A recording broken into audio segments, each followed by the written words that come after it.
is the Big O Show. This is the Big O Show. This is the Big O Show.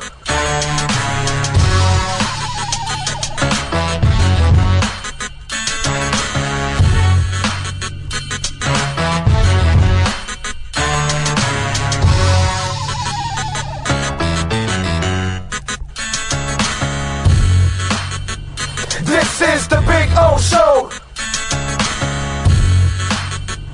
This is the Big O Show.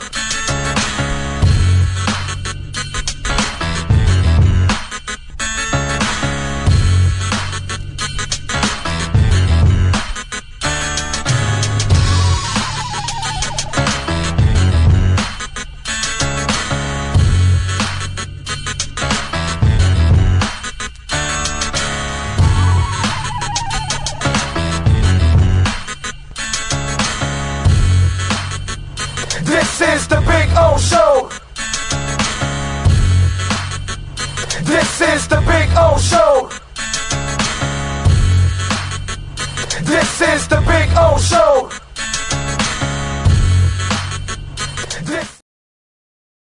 Just one place sold the most Acura models in the last 17 years. Acura of Pembroke Pines. Drive a new 2025 RDX $419 a month during our 17th anniversary sale. When presenting an award to an employee, athlete, executive, or fantasy GM, make sure you call Orvieto's Awards and More. For 35 years, these custom award specialists have been providing plaques, trophies, custom framing, while providing state-of-the-art laser and computerized engraving, UV printing, and glass crystal etching. They do all their engraving and printing in-house for quality control. Call Charles at 305-949-8098 or visit them at orvietosawards.com. Orvieto's Awards and More, where recognition is rewarding. For over 16 years, EJDconstruction.com has provided South Florida residents quality craftsmanship, accurate project management, and exceptional service. That's why EJDconstruction.com is an A-rated member of Angie's List and the Better Business Bureau. When you're looking for the right custom home builder for additions or home remodeling, please call my friend Eric at 305-433-4843. That's 305-433-4843 for EJDconstruction.com.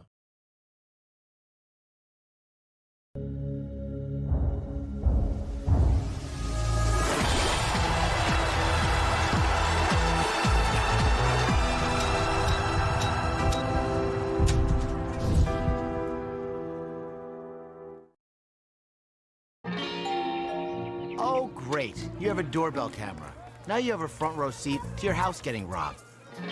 They're breaking into my house! Ooh, there goes the TV. I'm sure it'll turn up at the pawn shop. No, not the TV! Just because you can see them, that doesn't mean you can stop them. With Slogans, you get 24-hour monitoring, a free home security system, and professional installation. Plus, free doorbell camera, one that'll actually work for you. Get out of my house! Get out of the house!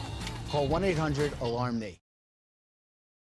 Just one place sold the most Acura models in the last 17 years. Acura of Pembroke Pines. Take $10,000 off a 2025 Acura MDX during our 17th anniversary sale.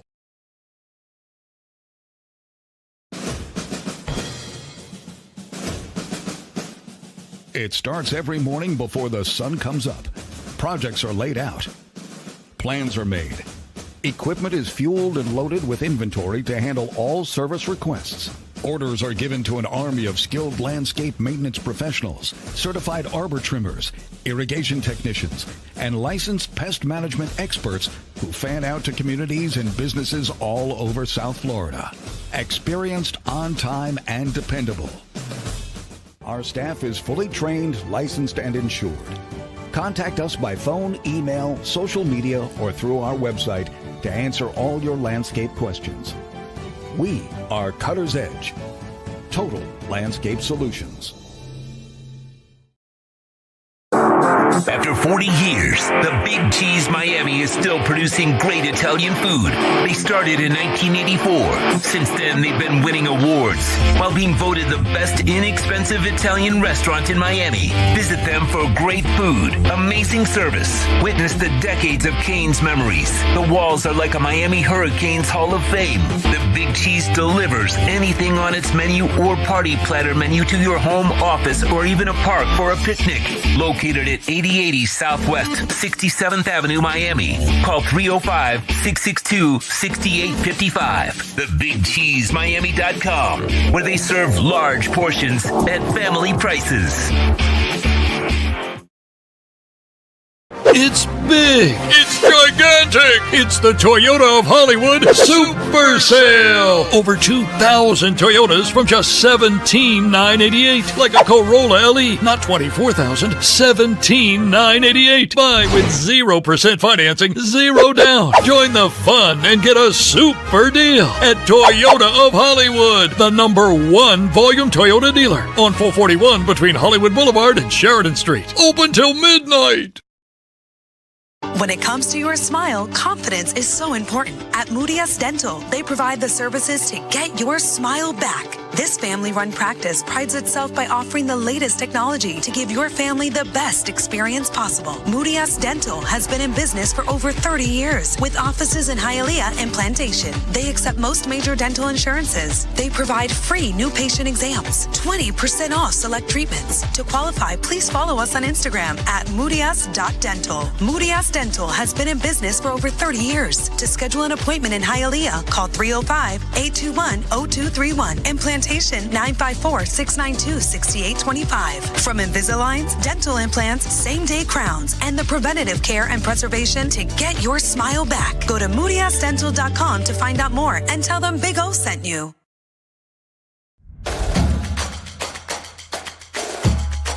Welcome to Caneswear. New store, new items, same great experience. Family owned and operated since 2010, Caneswear has the latest merchandise from the Miami Hurricanes, Miami Dolphins, Florida Panthers, Inter Miami CF, and more. Come visit us at our store in Davie on University Drive, just south of 595, or online at caneswear.com. Caneswear, the spot Miami fans shop. Before you buy or lease a Honda, Volkswagen, Hyundai, or any other model, compare Subaru, rated #1 in safety at Subaru of Pembroke Pines. Buy with 0.9% financing, 0 down. Forester with symmetrical all-wheel drive, $259 a month. Crosstrek with symmetrical all-wheel drive, $239 a month. During the Subaru A Lot to Love event at Subaru of Pembroke Pines, South Florida's #1 volume Subaru retailer. If you're looking to take your home or business to the next level, then RM Contractors can assist you. RM specializes in new residential turnkey, new commercial turnkey, home and office remodeling. Call them for free estimates. Serving all of South Florida, licensed and insured. Call Ray, 305-345-3649. You work hard to create the perfect atmosphere. You dream it, we'll build it. RM Contractors, 305-345-3649 or Instagram at RMC Fisher Island. Hi, this is Jeff Welt from Welt & Rayom. Dan and I have been in business together for over 22 years. We're not your typical lawyers. When Dan's not working in the office, he's flying his stunt plane. When I'm not in the office, I'm either getting tattooed, bowling, riding a motorcycle, or going to concerts. We might not be your typical attorneys, but we are aggressive attorneys, and we'll do whatever it takes to get you what you deserve. Consultations are always free. Call us anytime, 24/7. Welt & Rayom can help. Just one place sold the most Acura models in the last 17 years. Acura of Pembroke Pines. Drive a new Acura ZDX, $439 a month during our 17th anniversary sale. The viewpoint statements or beliefs expressed on the following program by the host, guests, or callers are not necessarily the opinions of FantasyAccess.com, Media Group Inc. ownership, management, sponsors, or website.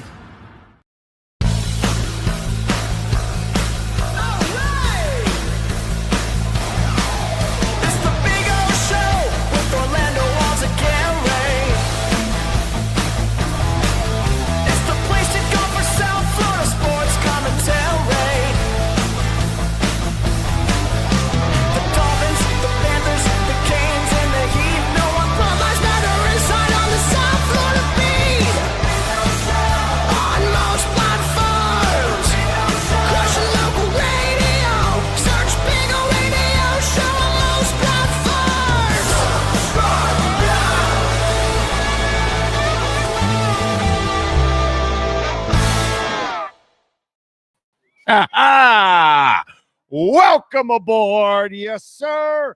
It is a beautiful Tuesday, and on beautiful Tuesdays, because every beautiful Tuesday is right here at Hialeah Park. Yes, sir. We are ready to rock and roll. Have a good time this afternoon. Welcome, one and all. Hope you all are doing well. A reminder to all of you out there, fans aren't news sources. Okay? Just so we're clear on that. Fans aren't news sources. They're just fans. I get it. Y'all are desperate for anything, and any chum in the water, well, you guys fall for it. But wow, it's amazing how people just put up any irresponsible bull crap, and a ton of you retweet and start asking the actual people that can break news. So do what you guys normally do. Eat your wings and break wind. That's what you do. You don't break news. Okay? So just so we are clear on that. But anyway, welcome aboard. Good afternoon, one and all. Hope you're doing well. It's a beautiful Tuesday, August 19th, 2025, day number 18,846 since the Miami Dolphins lifted the Vince Lombardi Trophy. All right. By the way, we're going to have David Feronis on with us. He'll join us at 3 o'clock. We will have Manny Navarro on at 3:30. So we'll talk a little Canes football with Manny, a little Dolphins football with David. Ira will be on with us on Thursday. And I'm looking forward to having Ira on, talking a little Miami Heat action. So good stuff there. What else? The great Sean Stanley is also here, getting it done as always. Appreciate you, sir. Thank you. And remember, please, to smash the hell out of the like button. Very important that you smash the like button, okay? That is important. Sean, I know that you have been as focused as anybody. And I just want to know, how do you feel about Ryan Stonehouse gone now and Jake Bailey taking over as the new punter of the Miami Dolphins? Are you all right with that? Because I thought you were like in the Stonehouse camp or something. You're a Bailey guy all the way? Yeah, I was sticking with the guy that got us here. Okay, I got it. Okay, yeah. All right. I just want to make Stonehouse, sure. bring him over with you. Man. No, not going. No. That's cheap. Okay. All right. So, you all can sleep now. With no cares in the world for the next couple of weeks until the season starts, because Jake Bailey is the man, baby. Sure, it was a big decision for McDaniel right there. Yeah, huge. I mean, look, the fact that he finally got rid of the special teams coach, which, wow, that was baffling how he kept Crossman around every year. And I'm like, yo, dude, what are you doing there? So hopefully we're headed in I'm hoping that the special teams coach is a difference maker, just like we're all praying, right? Well, those of us that are UM fans, we're hoping that, I'm forgetting the new guy, the new guy's name. Damn it. For the defensive coordinator now. Damn it. I want to get it before you find it. Hetherington, right? Why do I think it's something, or maybe it's something like that?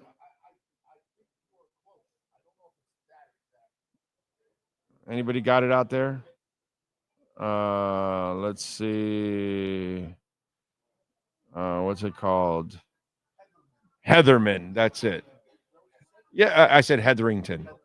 Heatherman. Whatever, The guy just got here, bro, You got to earn your stripes for me to even know your ass, all right, dude? We used to say Sealer Siler. Remember that? When he first was signed? Sealer Siler. Yeah. When they first brought him up, Sealer Siler, who is this guy? And then we found out, That's kind of how it is. So Corey is the first name. Corey Heatherman. See? So I kind of know him, but you got to earn it, bro. Let's go, Corey. Pick it up. I mean, listen, the bar is low as hell. Because the guy that was there last year, holy what was it, 37 points a game? Felt like we had to. It was the Marino era. It right? was for the Canes. It was that score 45. They give up 42, and that is the worst defensive coordinator I've seen there forever. I felt like he started out better when he had the lesser talent. And then as they started getting talent, it just felt like he didn't know what he was doing. The only other guy that was worse was the guy that Rick had around, his buddy. Oh, yeah. That they kept him around. What was his name? He had all his buddies around. Oh, yeah, but the defensive coordinator was terrible. And oh, my God, that guy was bad. That guy was bad, dude. That guy was bad. Anyway. I hope you all are doing well out there.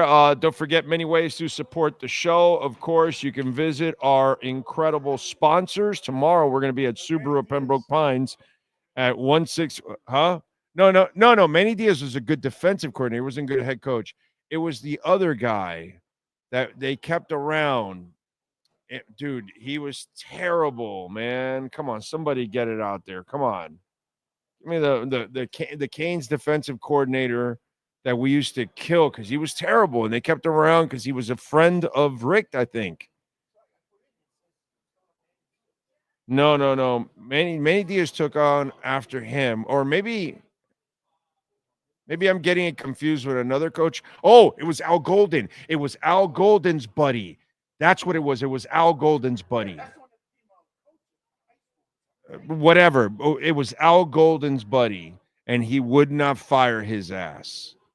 What was his? Come on, man. Somebody. D'Onofrio going, yo. Thank you.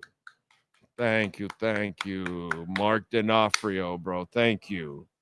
That was terrible, bro. So since that guy, D'Onofrio was the other guy that just drove my ass crazy. Drove your ass crazy. I mean, everybody, it's kind of the way it is.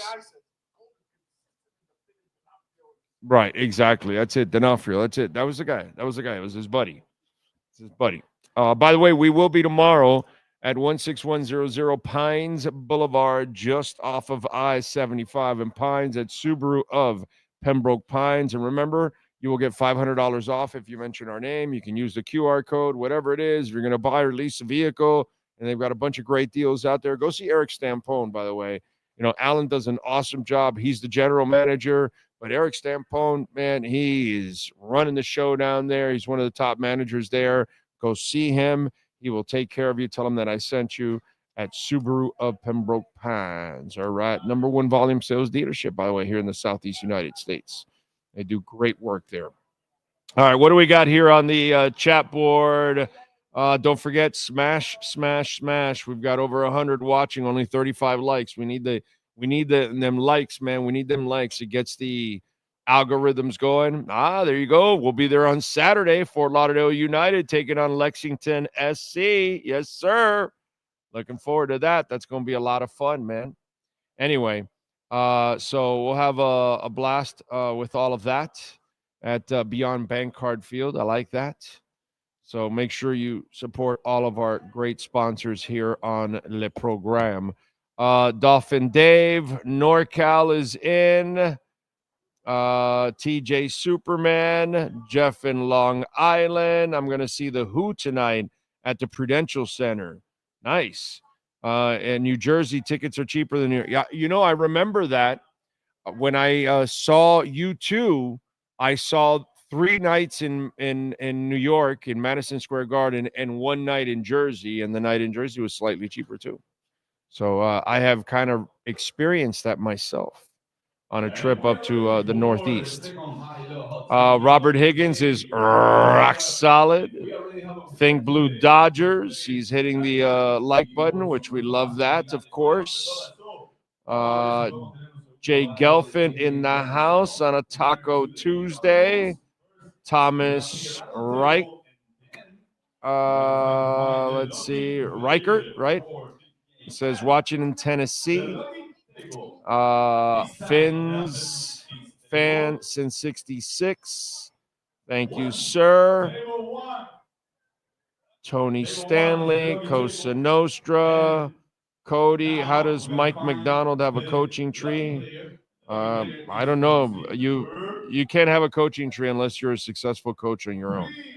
And you've developed your own coaches, so that doesn't exist. Anybody talking about that is kind of stupid or even bringing it up.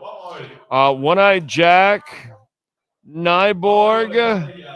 I say Finn's cut all DBs now. Name Minka next week. No team will sign them. Let's see. Most frustrating thing, says Chris, part of the Dolphins is that we suck at winning. We suck at losing. Never had the opportunity to draft first and get a franchise-changing player. No, man, there's been a lot of mistakes all throughout where you've had your opportunities and you've ruined it on your own. It has nothing to do with that. You know, you had a chance to pick the right running backs and the offensive line in front of Marino, and you have it. And you didn't win. You know what I mean? And then by the time and Shula couldn't build a defense either. Then Jimmy builds a defense but destroys the offense around Marino. You had a chance, but you destroyed it. So you kind of hurt it. And then Wanstead couldn't fix the offense because he was handed a defense. You know, it's just kind of like the incompetence goes all the way around. I don't go for the excuses. You know what I mean? Because Pat Mahomes wasn't a top 2 player or whatever. He was the 10th or 11th pick in the draft. And, you know, so anybody could have had him. It's not like a hard pick to trade into. Top 2 picks or 3 picks or 4 picks in a draft, that could be difficult. I could see what you're saying in that sense, but that's all excuses, dude.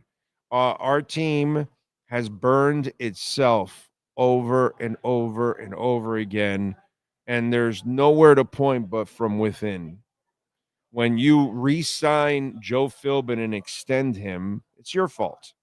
When you give Tyreek Hill the money for this year, that's your fault.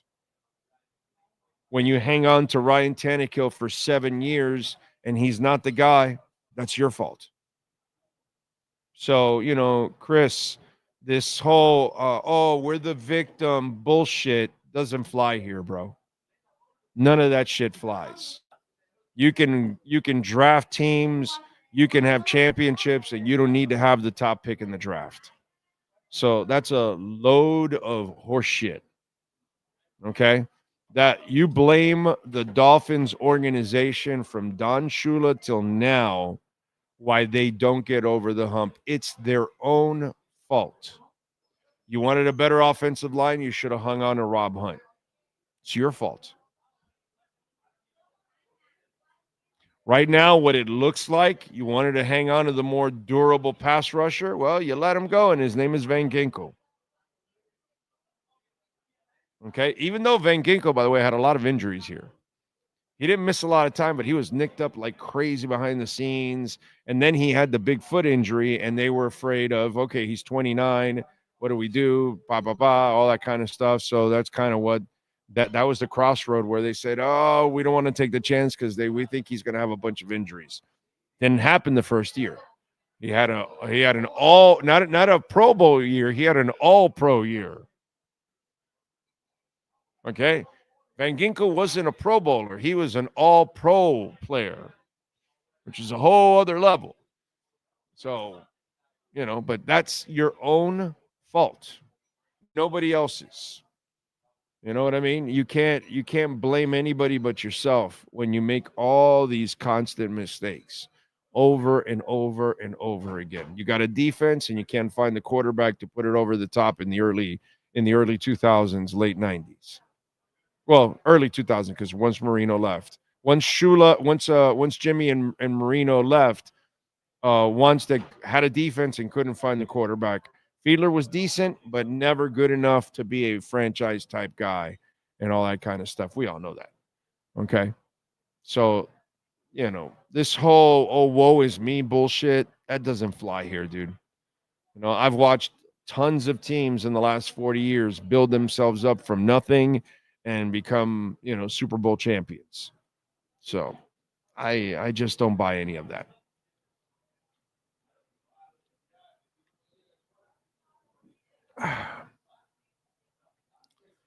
Sam the man. We will talk now about the joke. Cody 67. Mitch, what's the deal? Are we signing? I guess you didn't listen to the beginning of right at the beginning of the show. Fans aren't news sources. Mitch, learn that, my brother. Okay? If it's actually like somebody that is in the media reporting it, then you can go with it.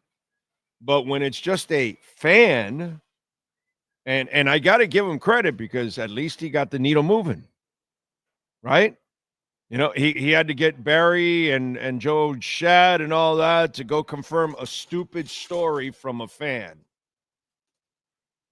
Like it happens throughout the offseason, right? That we've crushed these stories in the past. Did it come from the Palm Beach Post? Did it come from the Herald? Did it come from ESPN? Did it come from NFL Network? Or well, it's the same thing now. You know what I'm saying. Did I break it? Somebody like somebody legit, dude. Somebody legit.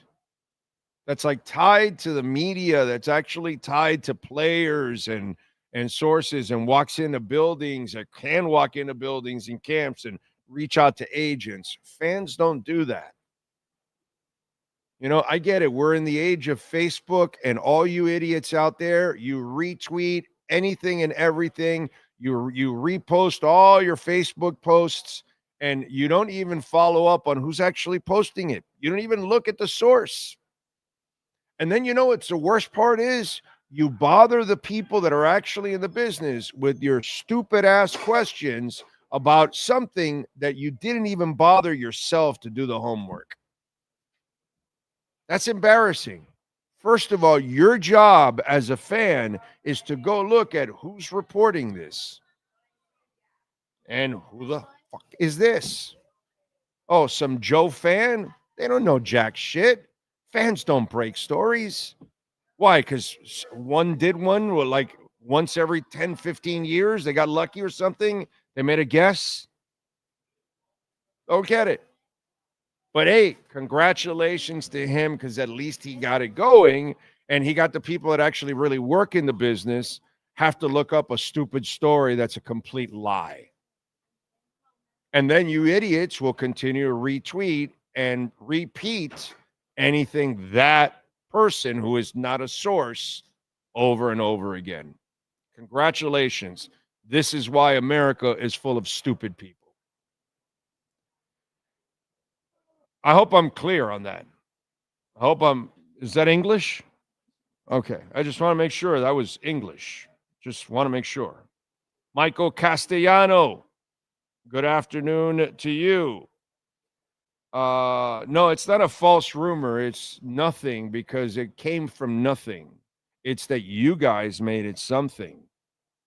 That's the problem. Okay.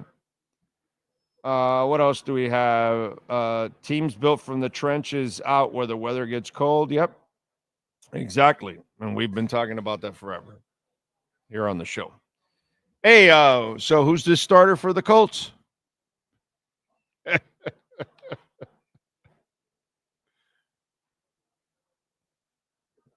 Anthony Richardson is one of the worst quarterbacks to ever play in the NFL. Period. End of story. He has no touch. He has no accuracy. And not only that, he's got the body of Adonis, but yet he crumbles like he's fragile as glass. So all you're looking for is the guy to make a splash play, which, by the way, that's what Shane Steichen talked about, that, yeah, you can make splash plays, but I need consistency. And by the way, I'm not defending Daniel Jones. He's mediocre. But, you know, I've told you the story many times. One of his representatives, I'm talking to him at the Combine. You know, we're like the actual people, not fans, that we're at the Combine talking to agents and we won and talking to the players, you know, and GMs and assistant GMs and personnel directors and scouts, not fans, you know, those of us that are actually, you know, have media credentials, you know, just so you know who to retweet and who to reach out to, actually. You know what I'm saying? But anyway, I've told you this many times. One of his representatives, I've known him for many years, And former Dolphin, by the way, actually, now that I think about it, former Dolphin. And he goes to me, this kid, you're going to love him. He's a gym rat. And I looked at him, I go, bro, gym rats aren't quarterbacks. I mean, you could be a gym rat. That doesn't mean you're a quarterback. Because I watched him at Florida, and I asked him, how's he working on that? He's a gym rat. I'm like, yeah, that doesn't answer the question. Is he like accurate? Can he figure this out? Because that's what I asked him about, And no, he'll figure it out. He's a great athlete. And I go once again, bro. I've seen lots of athletes. That's not what becomes a great quarterback. I don't. It's not so much that you're the gym rat or that you're the athlete. Are you a quarterback? It's a completely different skill. You know what I'm saying? Some of us can go line up and we can like punt the ball, right? We can all punt the ball. Are we punters? No. We can all throw a baseball. I can throw one. I can try and knock down the clown. By the way, I usually do. I get the clown. But does that make me a pitcher? No. Doesn't make me a pitcher. You know what I mean? So it's just one of those things where we got to kind of slow down, Anyway, he is terrible. He's not a quarterback. He's an athlete. We have, how many times do we have this conversation on the show? Athletes doesn't mean that you're a quarterback. And when I look at that kid, that's all I ever see is an athlete, a guy that can't figure out the game, can't see it the way you need to see it, can't react the way you need. He is on pure ability, which, by the way, a little bit of Zach Wilson's throwing is all pure ability, really. It's not really quarterbacking. He can't anticipate. He can't lead players. He can't do any of that stuff. Touch is something that's tough for him. Well, Anthony Richardson has no touch. He just knows mustard. That's it. That's Zach Wilson. They just know mustard, and you're going to have to dumb down the offense for him or for them. And that's why Quinn Ewers will probably be the better chance at advancing because he can see the field and he can make different kinds of throws that Wilson can't. Wilson has great ability, but he's not a quarterback. He's a thrower still. He's not a quarterback, whereas Ewers is more of a quarterback. Well, Daniel Jones is like slightly better than Anthony Richardson. And he's more durable, actually, because I've seen Daniel Jones run a lot and take a beating and run for 100 yards, and he's actually a pretty good athlete. In fact, I'll tell you something about Daniel Jones. I don't know if this happened to you because I saw him at Duke. I saw him at the Senior Bowl. Those of us that actually have like real credentials, what I'm talking about, like real media people. So I was there at the Senior Bowl watching him, all that, and I wasn't impressed. But you know what I never really saw at Duke like this much was the athlete he had to become at the Giants, where he ran a lot.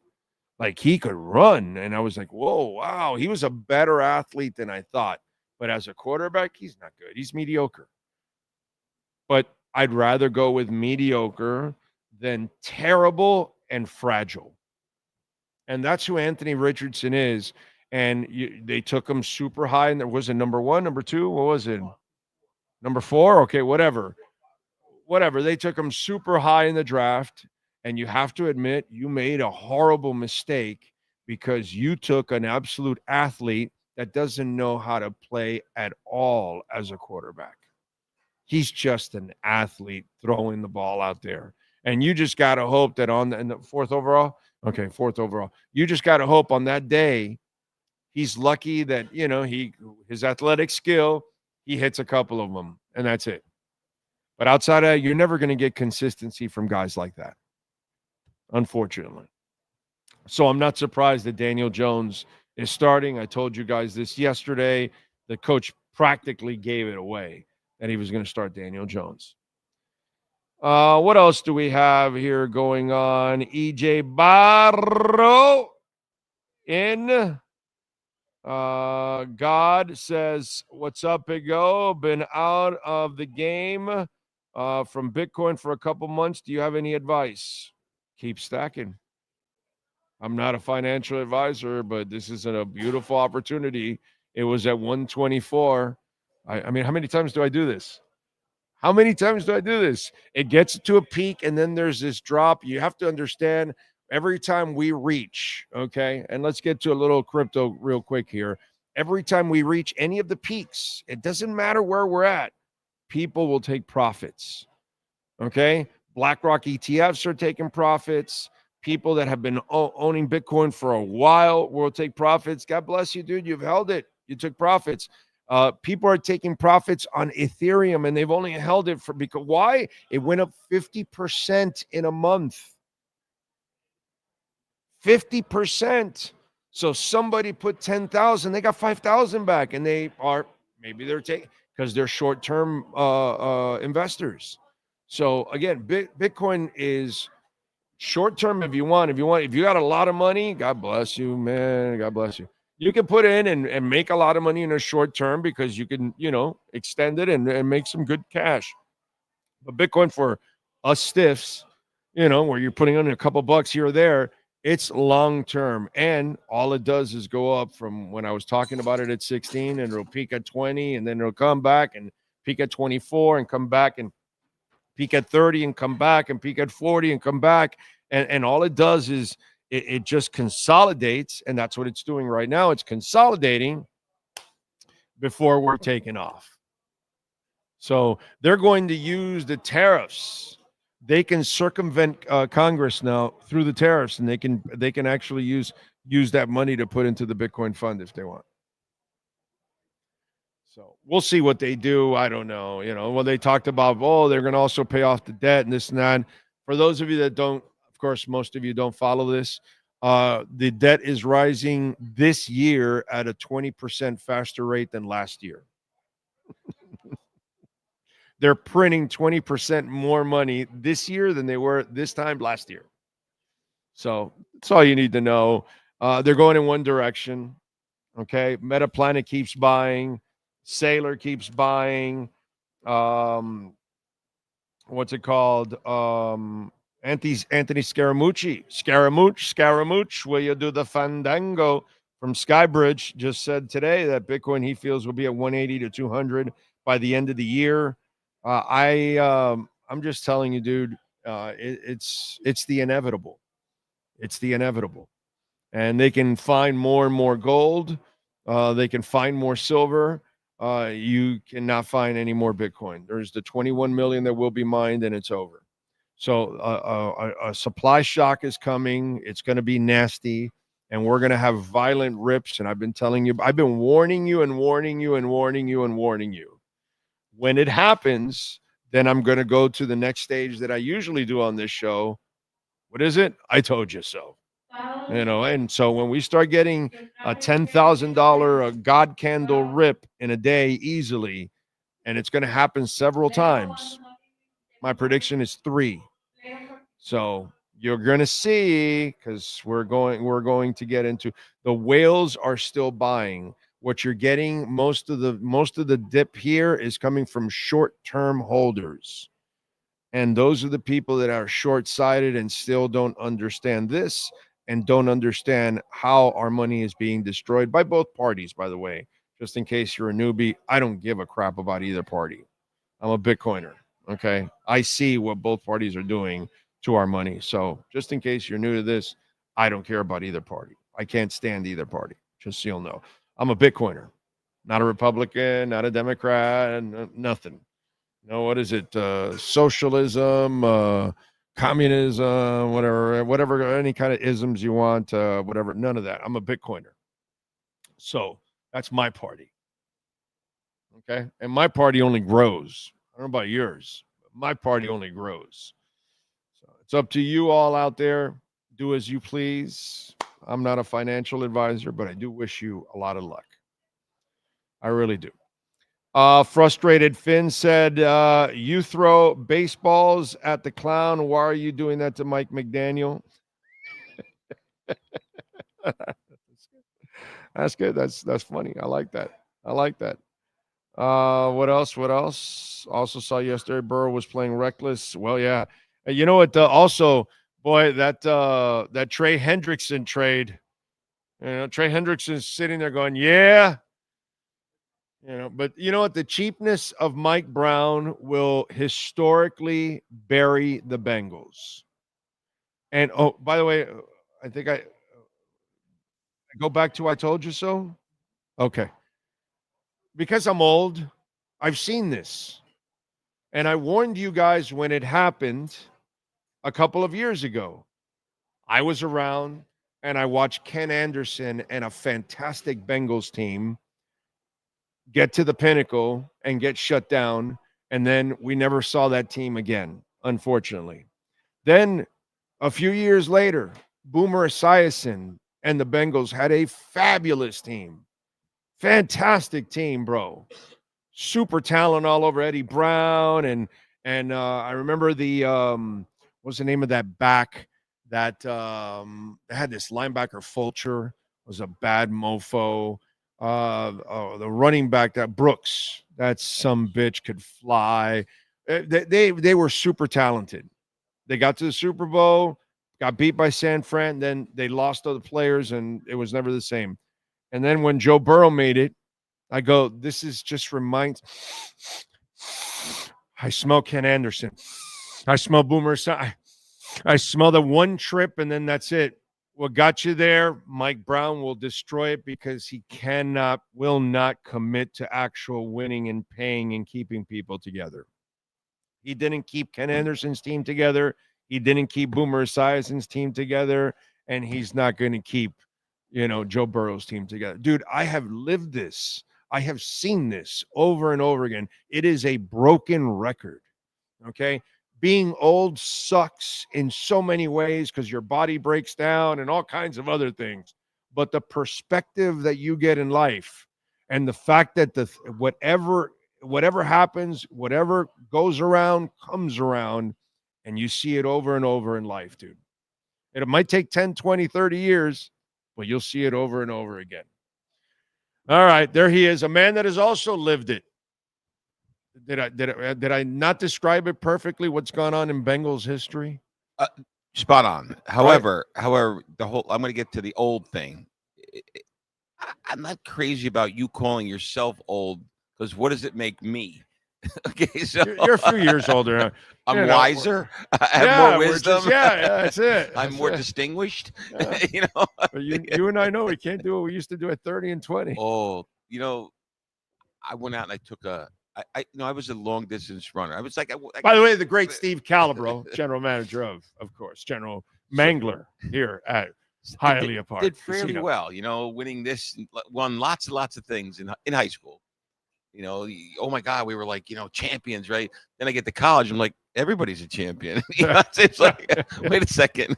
I thought I was the best. Well, in my little high school in the county there, yeah, I guess I was okay, better than most. But so then you get to college, and you're like, oh shit, I guess everybody's a state champ. Must be a lot more states than I thought there were, But at any rate, and then you get to life. So then you get to life, right? And I take walks. My 156 half mile is now like a walk. Yeah, and it's not a half mile. Maybe I get about down the block in 156, but so I took a walk the other day. I said, I'm going to start. I'm feeling good. Maybe I'll just jog the last mile and a half in. It was about a 4 mile walk, but the last mile and a quarter, I'm going to just jog it in there. Oh no, I did, but there'll be no more of that for a while. First of all, there's something that I learned also. Age is a factor. Yeah. But in Florida, the heat, the humidity, hot. I mean, it's like the humidity goes right in you, man. Wow, and it was a little later. There's a huge difference between 7 a.m. and 9:30 a.m. I mean, you can't even be outside. But. By the way, I was thinking about the wise guy, and because obviously he's going to give us the picks on Friday. Absolutely, right? Friday. So we'll have a wise guy picks, but on Tuesdays he could give us if he has something for the Thursday game. Okay, so Tuesday he can throw a bonus if there's a If he's feeling it, right, he's of feeling course. it for the Thursday game. Right, because it'll be too late on Friday for the Thursday game. So just in case. And then the other thing I was going to ask from the wise guy this year to add is, does he bet on totals? Is there the week before we start, the Tuesday before we start on that Thursday season, if he has any teams he likes for totals, win totals, up or down? So I got to talk to him in the next couple of days about that. Yeah. Well, he's got a couple of weeks. Oh, he's got to research it.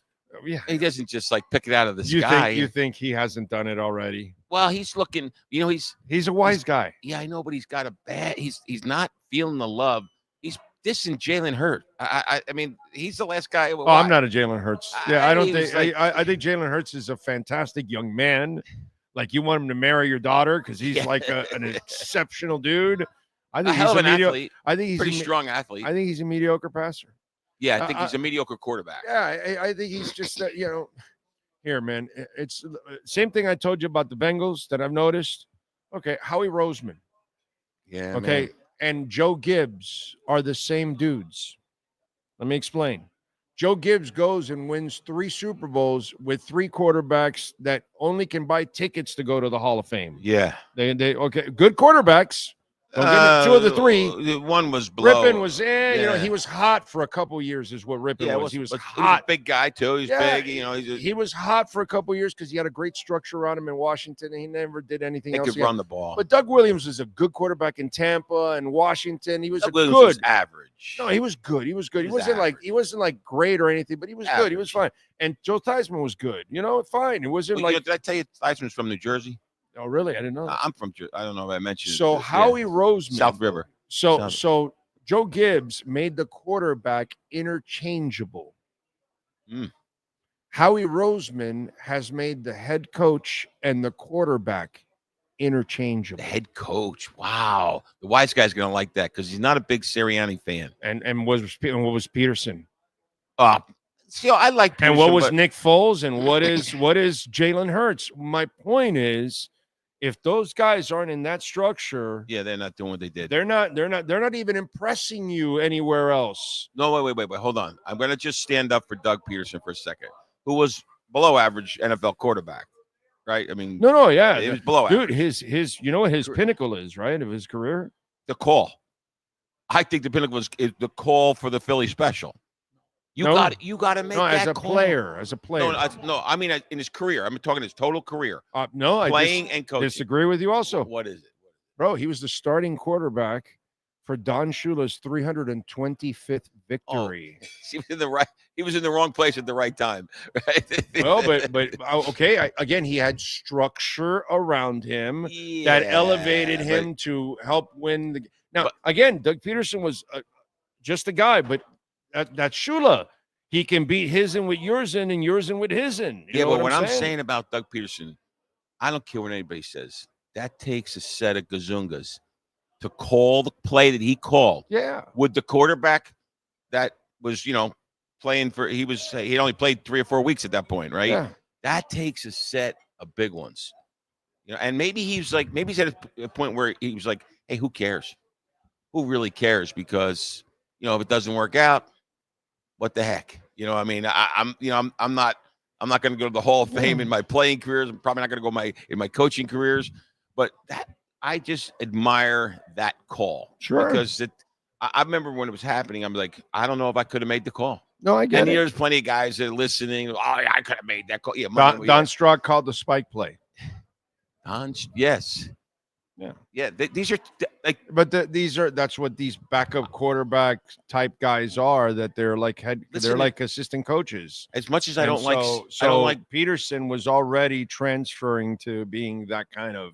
I don't like Saban, right? Because Saban, I don't know. I never. Because I think Saban's a great college coach. Oh yeah. I don't think he's the nicest guy. He's not warm and fuzzy, right? He makes commercials about how he's not warm and fuzzy, but he made an amazing call too. In the national championship game, with Tua, you're right. They're losing, and he throws in a freshman. Right. That takes. I got to tell you. Think about Sean Payton, the onside kick. You got those are tough calls, and people just like, oh yeah, well they're a head coach, so they got to do it. But I don't know. It takes you got to call it. At That's the why right when time. I look at Jalen Hurts, I go, well, Tua got his ass kicked out of town.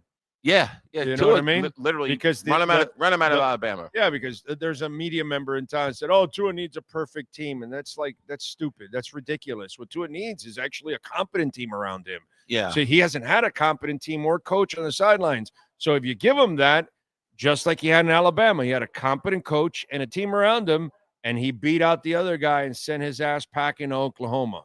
Okay, And won a national championship. And he won the national coming championship. off the bench. Yes, exactly. That's pretty good. But anyhow, that's my point. So let's talk about. So we'll do that with the wise guy. The wise guy. Yes. I don't know if he likes futures, but if he does over, I'll get him. I'll get him to do some futures because he gets. He already does it.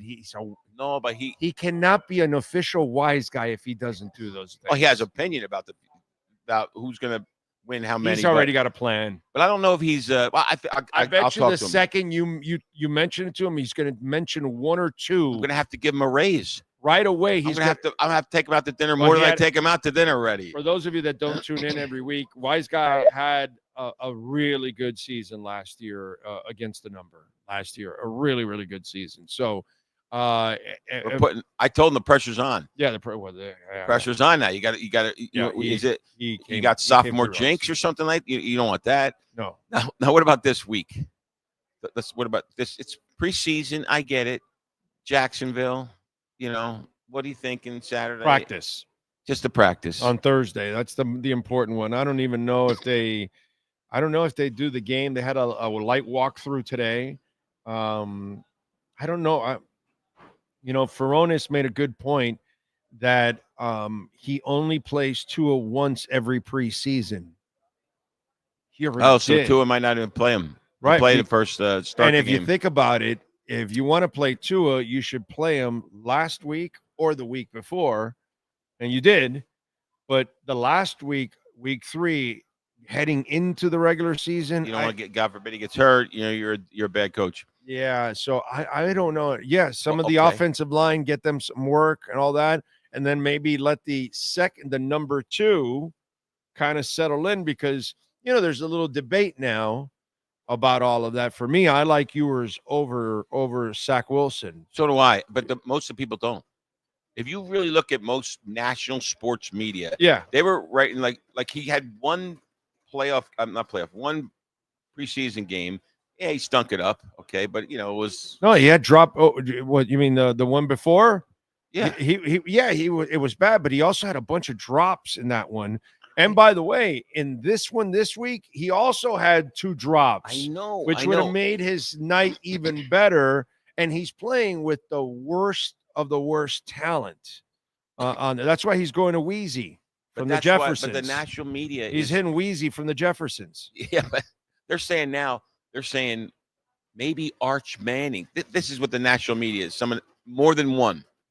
Maybe Arch Manning isn't that good. If Ewers beat out Arch, this is what they're saying. This is how crazy they are. Preseason, the kid's playing with like half the second string, third string. Problem that these idiots don't understand in the media is that the Mannings don't need money, and so they actually value the college life.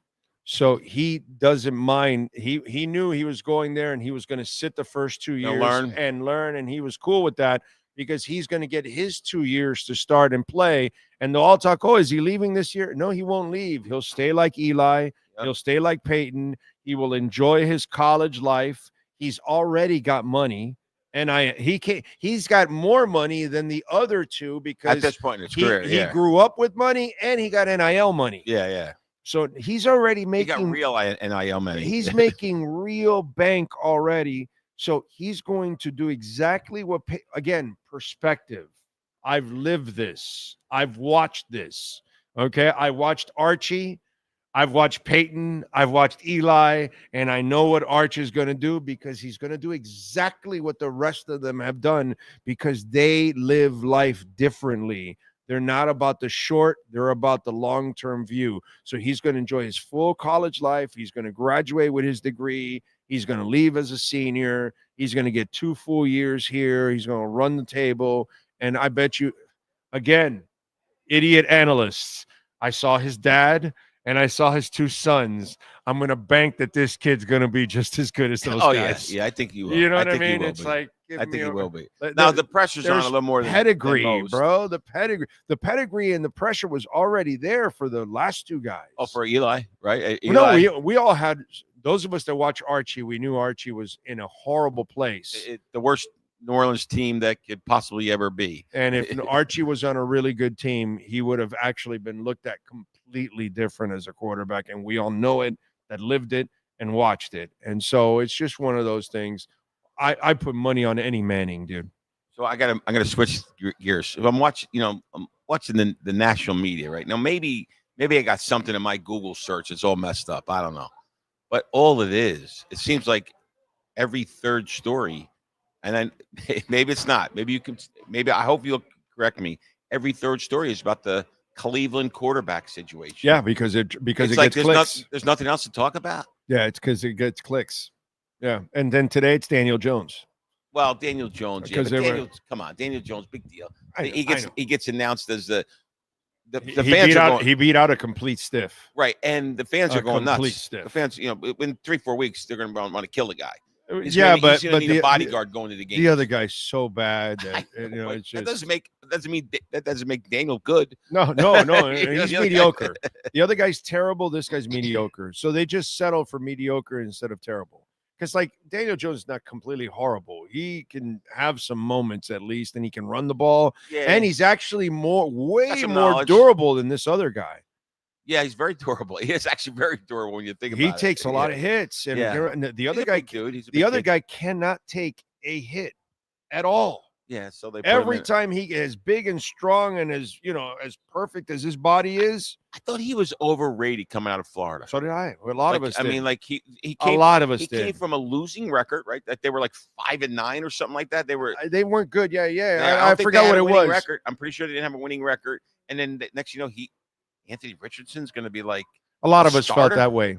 A lot of us felt that way. But back to Cleveland. But a lot of people fall into the athleticism, which of course he can throw it 170 yards, and he looks like he's got a body of Adonis. He's just a fabulous athlete and Daniel all that. Jones has got a lot of those characteristics. Yes, he does He's got some of them. Some of those that's the problem. That's the problem. problem. Build and all. A lot of players that come into the league at the quarterback position, they're athletes that they're trying to mold into quarterbacks. Zach Wilson is an athlete still trying to play quarterback. He can't read shit, dude. He has no touch. He has mustard like Anthony Richardson. They have mustard. They can fire that ball, but when they have to hold back and put touch or lead somebody or have anticipatory skills, that is not found in their game. See, Mahomes can fire it, can put touch on it, can lead anybody, can misdirect. Mahomes has got the whole because he's a quarterback. The other guys are throwers. What do you think they do this year? You think they make it to the AFC Championship? Until they prove that they're done, I'm going to give them a shot. I don't think they get to the championship game. I think they get to the playoffs and they'll get to the championship game. Them and the Bills. No, I think the Bills are in the championship game. I don't think it's. So who do you like? Well, there's about 5 people that I think there'll be, and if I start saying them, people might throw stuff at me. Right? Well, everybody knows it's not the Dolphins. So let's move on. Dolphins. Sean thinks it's the Dolphins. Well, Sean has the Dolphins 17-0 every year. Yeah. 20-0. I'm sorry, 20. That's right. Bye week, and then you win the 3. Yeah. Right. 20-0. Yeah. Oh, they get the bye. Yeah, because you're 17-0. Yeah. So what do you got, Cincinnati? I like Cincinnati. Really? Yeah. I mean, I know I walked into your earlier thing. I think they're not paying Trey Hendrickson. That is like their pass rusher. Like he's not their pass rusher. He's one of the top 2 pass rushers in the NFL. By the way, FAU Owls. No, I'm serious. That's pretty cool. He's from the Owls. Yeah, Trey Hendrickson's from the Owls, dude. Oh. So I just think that this is Burrow's year. I really do. I know I'm not against what you're saying about. Oh, I don't know. I think Well, Cincinnati's going to get to the championship game. They're not going to win it. I think the Bills are going to beat them. I think. The Bills are going to the. So you like Burrow to be Marino-esque. Yes. Light shit up. Yes. But have no defense. Look real good. Get all kinds of, notoriety, like quarterback. Just every week it's 37-35, 42-41. Yeah. You'll be lucky if they're both teams are going to score over 30. Right. Bet the over for the next 17 weeks. Okay, I can buy that. As long as you know that the defense is going to suck. Defense. They were bad and they just got worse because they didn't sign him. But I just think that Burrow is going to be there. I think Burrow's going to be there. I think Josh Allen. This is the year now. Now the problem is if you go by wisdom, you go by your theory, the Bills always somehow screw up at the moment of the most important moment in the year. Yeah. Nobody chokes bigger and better than the Buffalo Bills in NFL history. For like 40 years. It's about a 30, 40-year choke going on right now. Yeah. They were never the team they were in the AFL. Yeah, but the 4 Super Bowls when Kelly No, I'm saying AFL. AFL before, like in the 60s. When they won in the 60s. Yeah, they haven't got to that They point. actually like they used to win. They were like the 90s teams a little bit, but they actually won the big game. Yeah, the 90s team couldn't What was the name of the senator? What's his name? Senator, congressman, whatever. He was the quarterback, dude. Oh, not Kemp. No. Yes. Yeah, Kemp. Jack Kemp. Yeah, Jack Kemp. Yeah. Yes. Nice job by you, Jack Kemp. Jack Kemp. Yeah. Yeah. But so anyhow, I think that's what I think the AFC's all about. And people are like not saying it, but on the fantasy side, if you're betting sports, we have. So you're going to give it to. So you're going to give it to the Ravens then. So you got Ravens and Bills. Ravens are definitely in the hunt there. What about the Rams though? They're going to. No. I'm talking about AFC. No. I'm talking about. Super Bowl. It's the Bills. Right. The Bills will beat Kansas City in the AFC. In the AFC so championship. you got KC going to the AFC because you said no. No. The Bills will beat Cincinnati. Okay. The Bills will beat Cincinnati in the AFC championship. Okay. All right. I think Lamar. I think he could choke again. Well, that's for Lamar. It's not about the regular season because that team's a juggernaut. It's a problem to deal with. But once you get to the playoffs, the better defenses are there, and then that's when he has to be the elite passer that he hasn't been. Remember, Henry's a year older. Henry's not going to. I mean, I don't know. He's a freak, bro. he is a little bit of a freak. I'm not a year older though. Until you show me that Derrick Henry burned out. Okay, he looked pretty good last year. Yeah, I can't do that to that guy. I can't count him out ever. But I think it's going to be ever. They're another one. I was just talking about him earlier off the air. Derrick Henry is Jim Brown. Yeah, he's old school, big, strong. Freak. John Riggins. Freak. But even more, like he's like freak. Like he's one of those special dudes that they rarely ever make, and they're super durable. He's like the LeBron of football. Yeah, he's playing. Like Jim Brown could have played longer, and he just left to go acting because he just felt like he was kind of bored with football already. Like, yeah, I've dominated you idiots for like 8 years or 9 years. I'm out of here, bro. I'm going to go make more money. I'm going to be in Hollywood. Yeah, I'm going to go make more money. So I didn't blame Jim Brown. Actually, believe it or not, he was ahead of the game in that sense because he saved his body from more and the wear and tear in those days were wear and tear, baby. They were getting hit. They played through the whistle. They weren't flying first class. They didn't have. They hit below the belt all day long. Everything. At any rate, I want to tell your viewers what we got. That we had promised them that you would be broadcasting from the Corvette, the red Corvette, which is downstairs. But we have to make an apology. We like Big O a little too much. Because we'd put him in that car and he'd melt. He would just melt away in there. Right, we can't turn on the car for 2 hours and have the AC going because that would be wrong too. Well, I know, but it would be one of us would then. Sean would be outside melting. He'd be outside the car melting. No, Sean's going to be up here. He's just going to run a cable downstairs. You guys are fine. Go ahead. Yeah, I'm in the air conditioning. He can see. I just want. We told he has cables there like a couple 100 feet long. He's prepared for these kind of moments. We told your fans that you were going to be out of the red Corvette. Red Corvette. It's not going to happen. It's not going to happen. Maybe you're much too. We don't want to be like Sean, give him mouth to mouth. No, you give him. I don't know. You give it. No, I don't know. We can't get anybody to give him mouth. Call his wife. You guys put him in the Corvette, not But we are giving it away on the 30th of this month. Yes, we are. Okay. So you got to be here. And when you play the slots, the very loose slots, you get an entry every time you're playing the slots, man. And when you come here on the 30th, that's the beauty of it.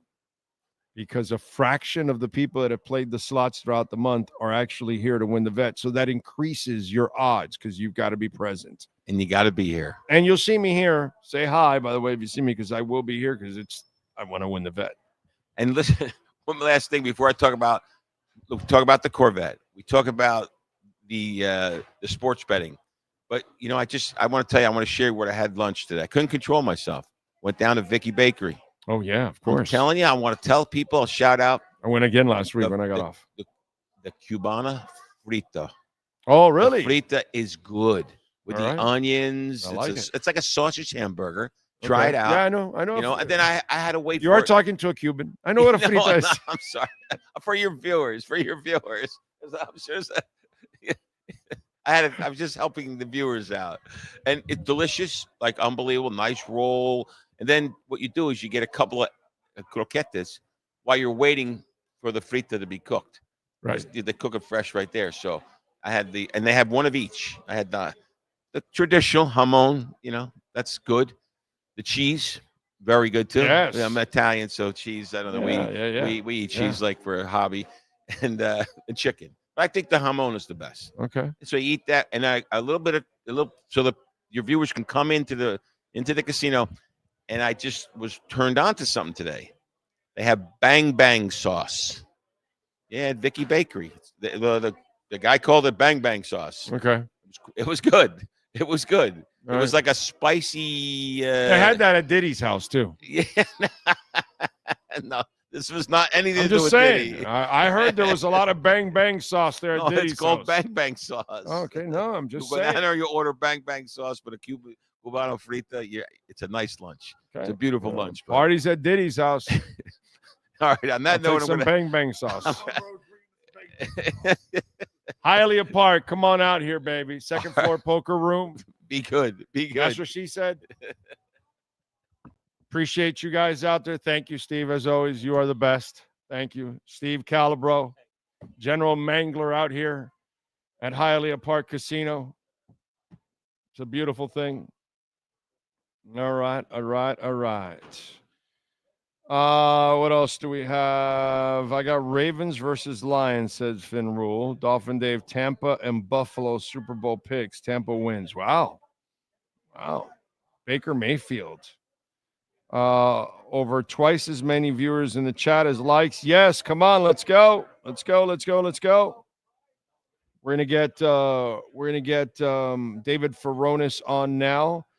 Before we get David Feronis on, I do want to remind you, of course, of our friends at Big Cheese, BigCheeseMiami.com. Go see all the great people out there. Gary does excellent work, and this started with Billy and Gary over 40 years ago, and the memories, the hurricane memories, are all over the walls. Check it out at 8080 Southwest 67th Avenue, and tell them that I sent you, and please order the garlic rolls. Open every meal with garlic rolls, because those garlic rolls are to die for, and then they give you the little pizza sauce on the side to dip. That is so delicious, baby. BigCheeseMiami.com. It's a beautiful thing. All right. Let's see what else. We are waiting for David Feronis. Let's see. Jeff in Long Island says, I'm at Hooters. All you can eat wings for $14.99.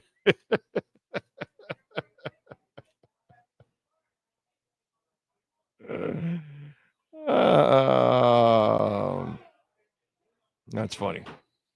That is funny. Anyway, what else? Big O, I'm taking the money line on the Dolphins for week one. Dude, Devin, I am an idiot. I already took the money line and I took the points. Indy's favored by 1. I took Miami, and it's only minus 105, was it, that I got it at? Minus 105. I'm such a sucker, bro. Yeah, I took it too. Yes, sir. No, you were talking about it earlier about people just they better freaking win that game. Not listening to like real media and things like that. Like the right. People. So Barry puts out about an hour ago. He says neck injuries are serious stuff. Among mainstream media, there has been no published report of any team pursuing Samuel in the last few weeks. Then Bart kind of quote tweets it, not one visit or tryout since the start of training camp. Then somebody comes in called the Concrete Ocean Podcast. This will be me coming on. It's a Miami podcast delivering you nothing but the hard truth, is what they say in their profile. Ooh, the hard truth. He replies the poop part. He was there today. And he was too. There you go. So he was right there with Asante. So that's what we have in this world, that even if you're wrong, you just won't admit you're wrong or whatever. So that's just kind of the way it goes. All right, let's do it. We start off hour number 2 on the program with the one and only David Feronis on our Welt and Rayom Miami Dolphins report. All rise, football fans, as the Welt and Rayom Miami Dolphins report with David Feronis is in session. Welton Rayom has more than 62 years of litigation experience handling insurance disputes. They are committed to resolving even the toughest insurance claims quickly. Call them for a free consultation. 954-966-4646. Here's Miami Dolphins insider David Feronis. All right. David, say it with me now. You ready? Say it with me. All right. Fans aren't sources. Fans aren't sources. Thank you. That's it. Okay, just want to make sure. Huh? Oh, that's where David gets all his info from? Oh, I'm sorry. I gave away your sources. I mean, there might be people in the building who would be fans of the team doing well, but right, yes. And there's plenty of fans outside of the team wanting to do well, and then they just want to say, yeah, I know something. No, you don't know anything. And so, yeah, just leave it to the people that actually know people and actually go cover it. And, maybe that might be, the better option for you, overall. But anyway, talk to me. What'd you notice from practice today? HN, Waller out. Why? What's going on with HN and Waller? No, I'm good with HN. I mean, okay. That's fine. I can understand that. What's the deal with? Okay, so you didn't want to start him in a scrimmage, but yet you had the beginning of camp without pads. And you had him signed, and you didn't start him then. So now here comes the fresh week. Yet Thursday you have a scrimmage, but okay, you got a day today where it's a walkthrough pretty much, and no Darren Waller. So this is why I completely call it bullshit and lies from the Dolphins head coach, because if you were actually legitimate about it, he would have been out there on the field today. I don't understand that one. Please explain to me. Please bring common sense to it.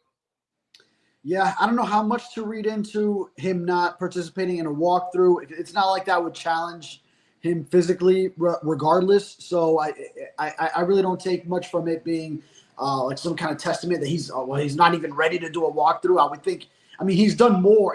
We've seen him running and such, so it's not like, okay, he can't handle a walkthrough.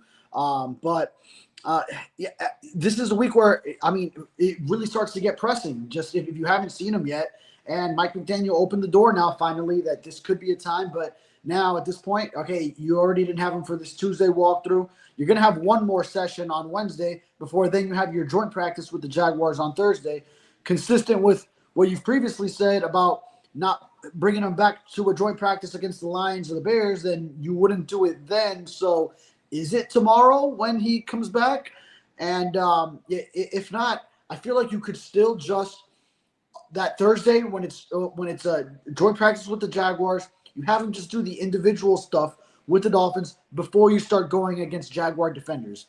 I agree you don't, especially if it's his second practice. Let's say they do bring him back tomorrow, and Thursday is his second practice. I agree that I do not want to see him going in pads against Jaguars who are trying to hit him and wouldn't care for his well-being. So I feel like at that point, if you do bring him back, just have him do the workouts, indie stuff, positional drills when it's just the Dolphins, him with his tight ends, and then go ahead and let the others who have been around do the actual work, one-on-ones and 7-on-7 and 11-on-11 against the Jaguars. So that's how I would go about it. But you really start to get worried if you still make it through this week and the whole preseason is gone and you still haven't seen him practice. Dude, I'm watching. Can you put an IG video up on the screen there to share it with us?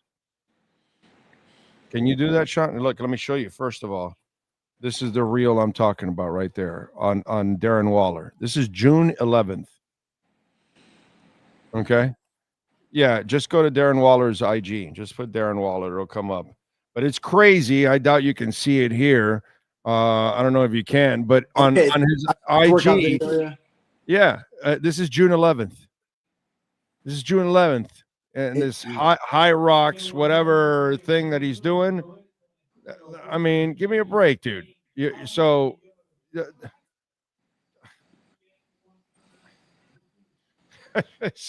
I wasn't born yesterday, man. I'm sorry. Everything you're telling me is an absolute lie. Everything you're telling me is an absolute lie. That guy was doing shit that was way more rigorous than anything they did today. Anything they did today.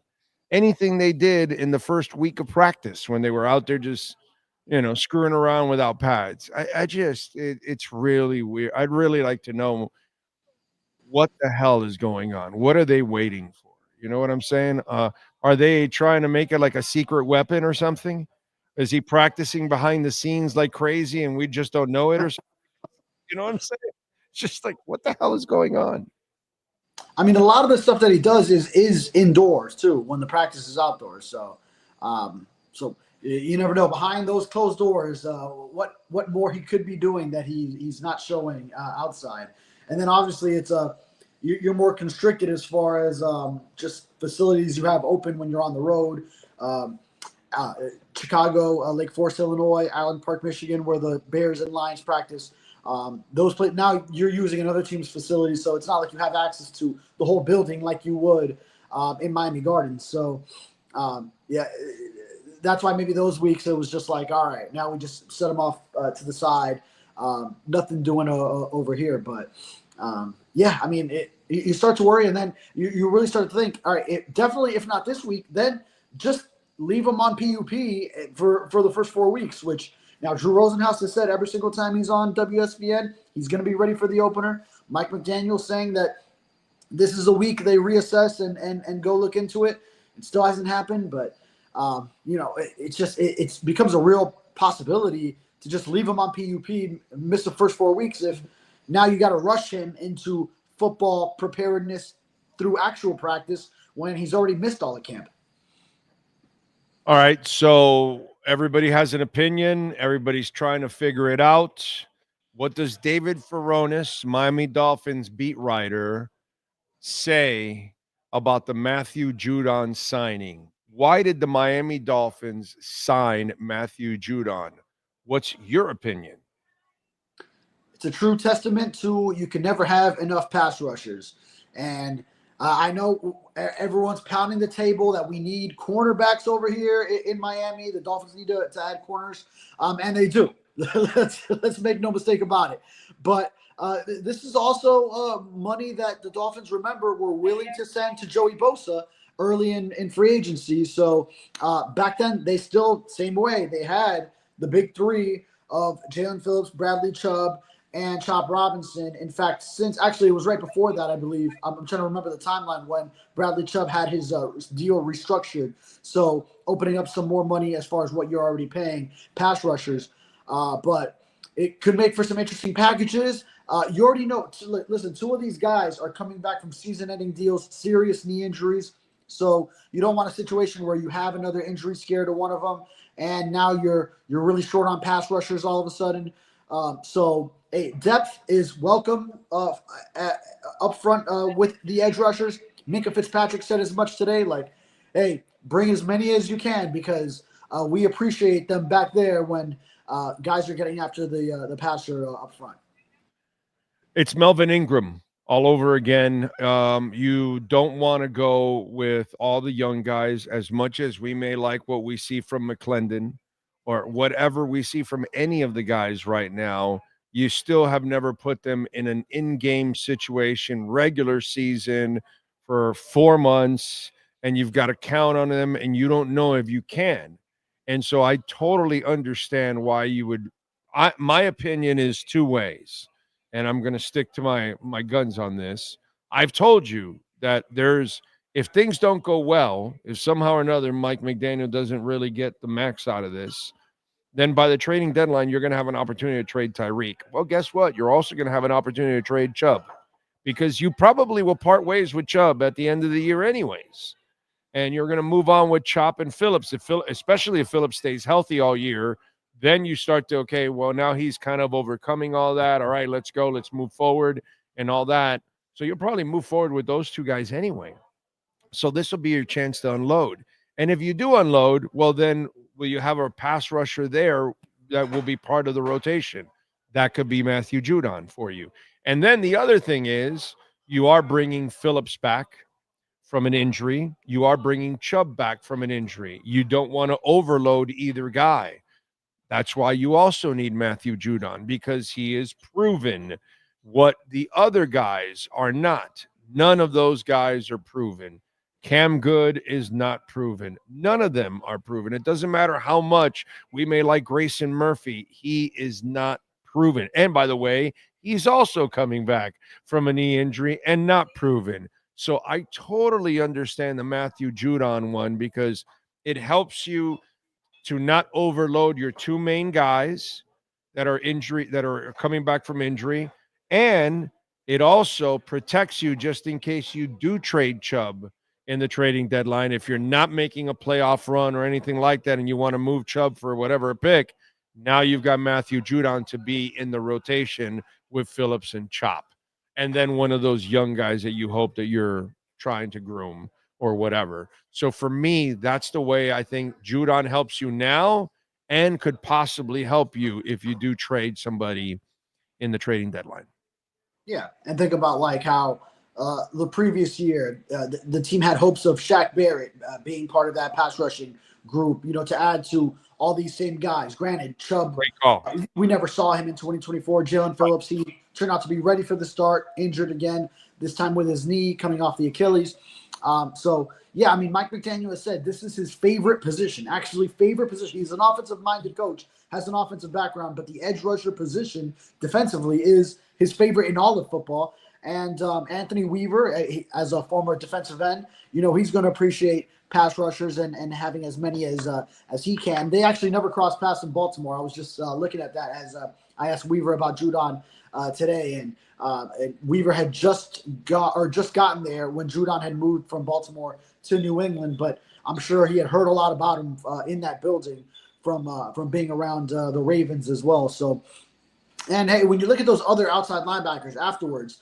Unproven, but really, I think you're looking a lot at the special teams contributions that Quentin Bell, Cameron Good make, because those are core special teamers. And the new coordinator, Craig Ackerman, he's going to have a lot of say in those final outside linebacker jobs that are there on the roster, including, Grayson Murphy has been used a lot on special teams, a little bit more than Derek McClendon. But the team is trying to see what they got in him there. So, spots at the end of the roster, that's special teams where really they get earned more so than how much they can produce at whatever position they play, offense, defense. In this case, we're talking about edge rushers. No Ingold, no Kamara. Now, are any of the injuries should anybody be concerned? I know they haven't shown any concern but they don't have to be open with us, but with Tyreek, with Jalen Phillips, like some people are kind of concerned, like, okay, well, these guys aren't practicing either. And, without those guys, you really don't stand a chance. So what's going on with some of those other injuries? Do you think any of those are serious?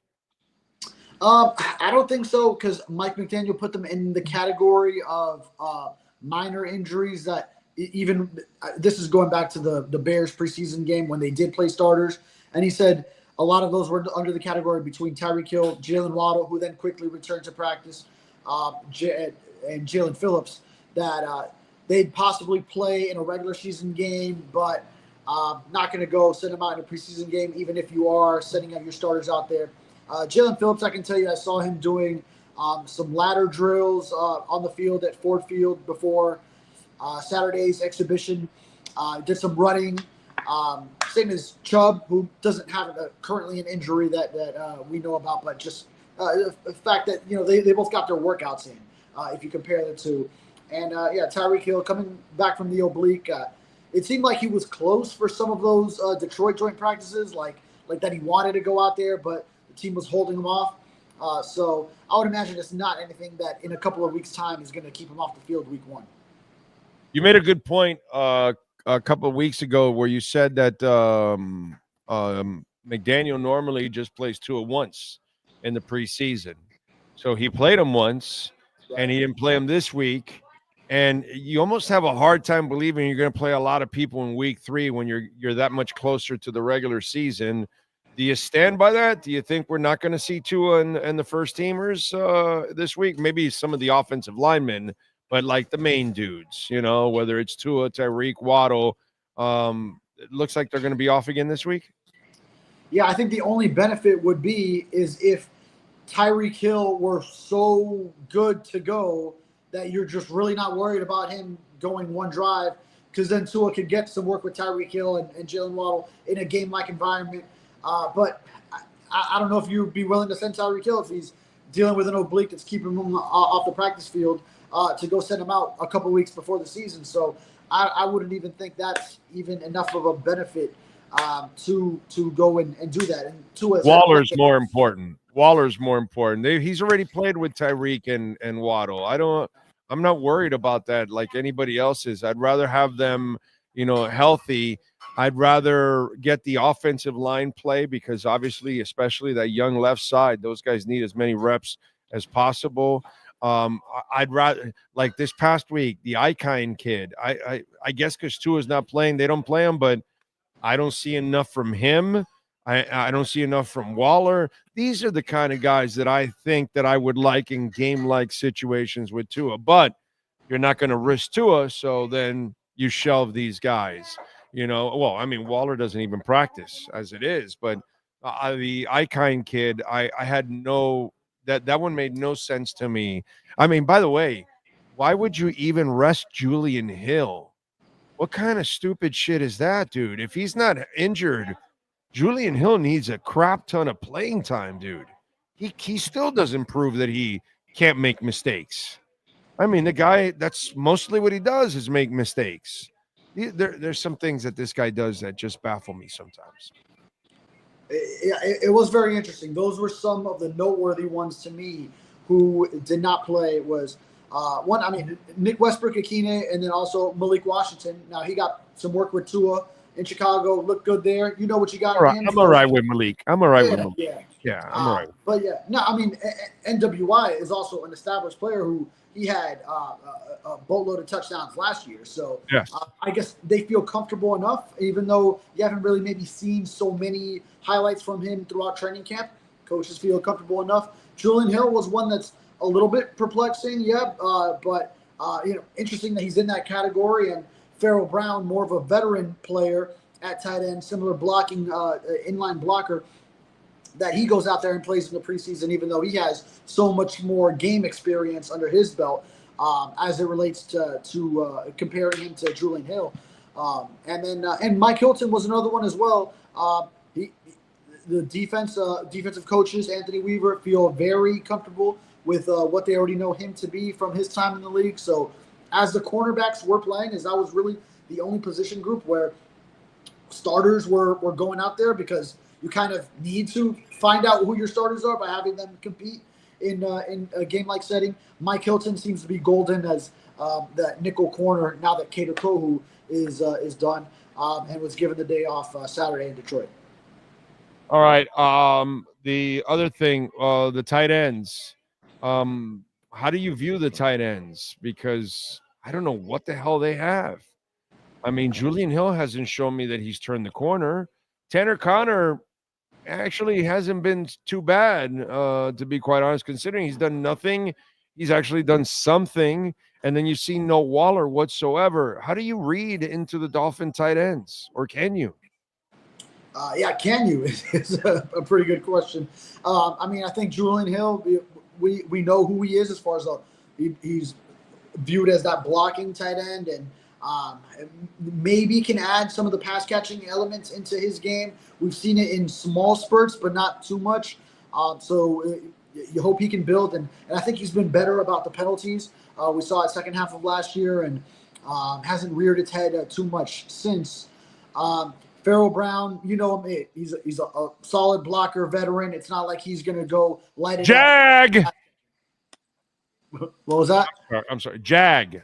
Yeah. Hey, they're playing the Jags. So. And he's a Jag. That's what Farrell Brown is. Just a guy. Yeah. And now Tanner Connor is interesting, I think, because he had an efficient game catching the football against Detroit. I think in the event where they assess Darren Waller this week and they're like, no, we'll just keep him on PUP and let him go the first 4 weeks, then that's the spot that I think Tanner Connor gets as the pass catcher at tight end that you can make sure you carve out a roster spot for in the event where Waller isn't going. But it was very telling a couple of weeks ago. Waller hasn't even practiced, and the Dolphins were listing him tight end 1 while he's on PUP. He hasn't even had one practice with the team that he participates in. So it shows it shows what they think of the other guys. I mean, a guy has a guy that's not even reliable. Okay, I mean, they are relying on the unreliable. That's really, really tough. This guy can't be relied on by his wife or his football team or his rapping career. So I'm not exactly sure what they're doing. All right, wide receivers. Hill, Waddle, Washington, and Icahn, locks. Done. History in the archives. They're in. Who's the other two? All right, yeah. All right, so it gets a little tough because D. Eskridge has done so much this preseason and can help in the return game. He can be that second returner behind Malik. Taj Washington has made plays. And then you also got the Theo Weiss kid that if you let him go, if you leave him out there, then someone will I would predict someone snags him as a wide receiver they stash. So it's a tough one. No fence straddling on this show. Give me 2. Yeah, I got to give you 2. I'm going to go. All right. Remember your head coach here. I'll make it easy for you. Remember your head coach. He sucks at using big wide receivers. Okay, go ahead now. Make your choice. So you're booting Theo Weiss off there. Yeah, he's a practice squad guy at best right now, is what he is. That's it. Yeah. He's a practice squad because the coach is not going to keep him. But that's just me, I mean, Icahn, bro, he didn't even use him. You just signed him and you barely have used him. I mean, it's not like I ever hear you guys writing, oh, wow, Nick was showcased today. And no, not at all. It's like they barely talk him. He barely gets the ball. Do we even know if he's on the team? Is it just he's here in spirit? I'm not exactly sure. And he also sucks at getting, big receivers involved. So you're going to add a second big receiver onto the team? No, I don't think so. So I'm going to have Wheezy on the practice squad. Wheezy. And maybe one day, they can move on up like the Jeffersons and get to the roster. But for now, I'm going to move them down to the practice squad. So Wheezy goes to the practice squad. You didn't pick up on that because it's the Jeffersons. The Jeffersons, the wife name is Wheezy. But go ahead. Right. Or Lil Wayne is also Wheezy. Lil Wheezy. So there's another one. Yeah, I mean, and you know what? Before this preseason game against Detroit, I kind of had it as, all right, yeah, Theo Weiss would be the guy out because he made plays OTAs and minicamp and then maybe a little bit early in training camp, but that would be working with Quinn Ewers. So that's third team stuff. But yeah, I hadn't seen him much over quite a stretch there, and then finally, he reemerged in a big way in that preseason game. So I felt that kind of like immersed him back into that competition. But I would say consistently over the consistency of camp, yeah, you got to go with Taj and you got to go with D. Eskridge as well. Now, Taj is just so impressive. And by the way, Azukama's been here, and they struggle even when he's even healthy. They struggle to get him involved. I don't know what it is. McDaniel likes receivers that are closer to his height or something. Not exactly sure, but he just doesn't work well with big receivers, which is the weirdest thing, because when you have a short quarterback, the best thing to do is get him big weapons. That's what a lot of teams used to do. Minnesota 1 year, the Vikings, Dante Culpepper didn't have great accuracy. So they did a marvelous job, and they put Randy Moss, Chris Carter, Jake Reed, and then at tight end, they put some guy named Jim Kleinsasser. And they were all wide range players. So Culpepper didn't have to be accurate. He just had to put it in the vicinity, and all those guys could bring it in. And that's understanding who your talent is and then complement him with players that will make him better. And as you saw, once you took Culpepper out of that element, he was never the same quarterback again, because who the hell has a receiving core like that? It just doesn't happen much that you have guys like that have range like a condor and stuff. It's just, it's out of control. So, that these are the things that you want to do. And for a guy like Tua, you'd like to give him people that have range. I still remember that play against the Ravens in the end zone, high up by the goalpost, and who's up there in the air snatching it down? Mike Gesicki. Yeah. These are the things. We throw fades to Oompa Loompas, and these are things that just, I want to punch you in the face when you run a play like that.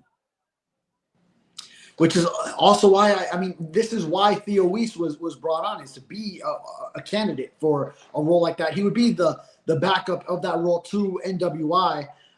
But no, I kind of do agree with you, because we haven't seen him up there with the elevated groups either, as far as just really getting to work with Tua or getting to work with not even much of Zach Wilson. So that's why you see him go in there with Quinn Ewers. So possibly that's a practice squad stash. And then if you do have an injury, then he could be one of those guys that you elevate and incorporate into the game plan. But yeah, I do worry if there's a team out there that really needs a wide receiver prospect, he's a candidate for sure with what he's shown. So what's the final two?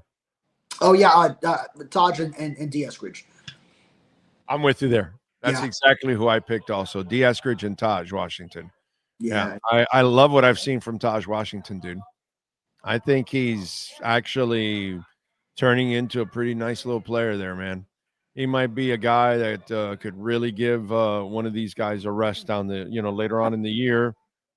And in a game that maybe you're leading comfortably or you're trailing, unfortunately, or something, and he can help you out and give your guys some rest, or somebody gets banged up or something.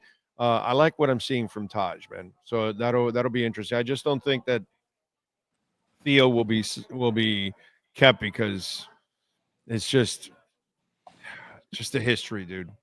It's just not a good history, unfortunately. All right, what else you got going in the Sentinel so folks can check you out?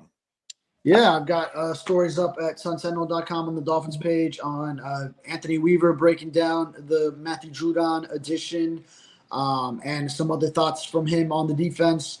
Got Frank Smith talking about Darren Waller, that he's trusting him to get in there quickly if called upon. The punter competition, we got it finally settled. It's Jake Bailey. So that news, as Jake Bailey wins the all-important punter competition over Ryan Stonehouse here, 2 preseason games in with 1 remaining. Yes. Got it done. All right. Follow him on Twitter at David Feronis _ and catch his work there. Better yet, subscribe to the South Florida Sun Sentinel. David, as always, thank you, my brother. We will catch up later on in the week, my friend. Thank you. Yes, sir. Thank you. You got it. There you go. And, of course, Welt and Rayom. Reach out to our guys, Jeff Welt and Daniel Rayom. They are kicking some serious ass. and they have helped so many of our listeners over the last 5+ years. 954-966-4646. We're in storm season right now, so it could be a torrential downpour. It could be just a thunderstorm that goes by. Starting at 40 miles an hour, that can start to create some damage to your roof. So if you're seeing any brown spots or anything like that, it doesn't have to be a hurricane, man. Please call Welton Rayom. We can get that roof fixed for you. If you have a case, call them. The consultation is completely free. They will send their adjusters. And by the way, if anything ever happens to you, never call the insurance companies. You call Jeff Welt and Daniel Rayom first. They have their own adjusters. They send their adjusters. They assess the real damage, and then they attack the insurance company and they take them on. But if you call the insurance company, then the insurance company is going to send their adjusters, and their adjusters work for the insurance company. They know all the loopholes in the laws that we don't, folks.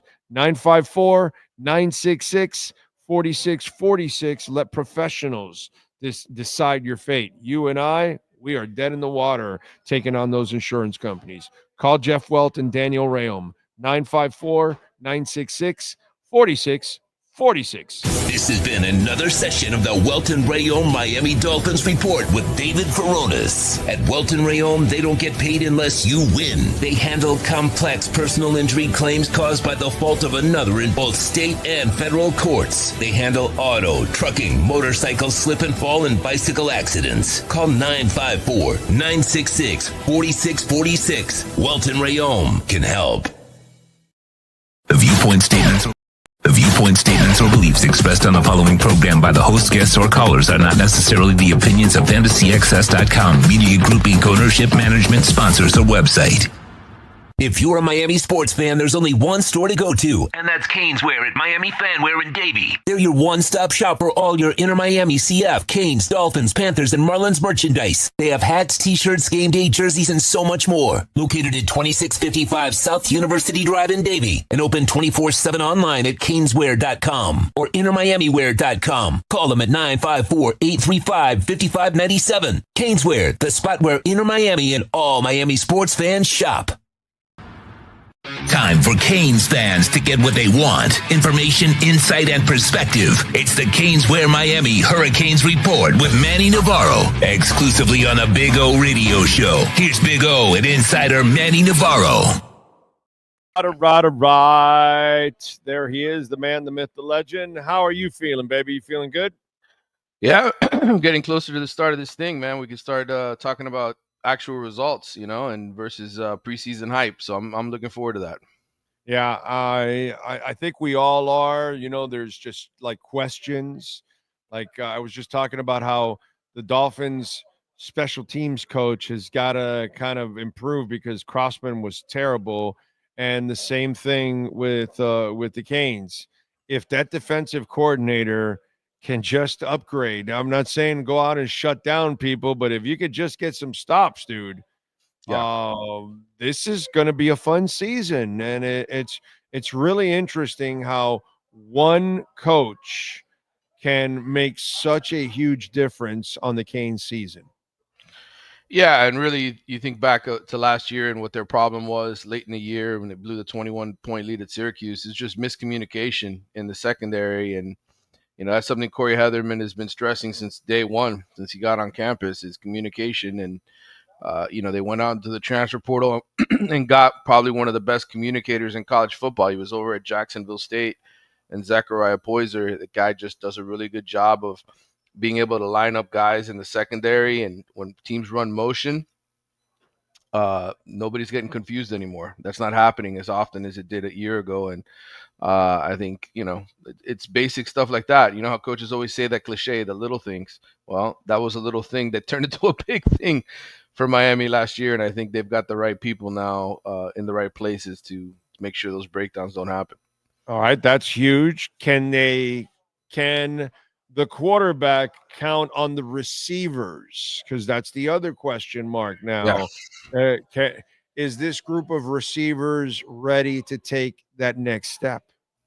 Yeah, I think the big question is, do they have a true number one guy, right? Do they have a guy that the other team has to worry about? Last year, it turned into game plan, baby, game plan. You got a game plan for Mark Fletcher, because that sumbitch is going to run your ass over. Okay. Yes. And Allen, right, is the other kid, and then what's the third kid? You have Jordan Lyle. You got Lyle, not Allen. Lyle, Brown, and then I mean, they've got a nice 1-2-3 punch. So I'm super confident there. How do I feel confident about the wide receivers? Yeah, we really don't know. I mean, look, you went into the transfer portal and you got 3 guys that have played a lot of football in other places. Tony Johnson, Keelan Marion, and C.J. Daniels. Those guys have all played at the power 4 level, have all had success, put up decent numbers. But they're not true number 1 guys. They're not like NFL draft picks. They're college players with experience.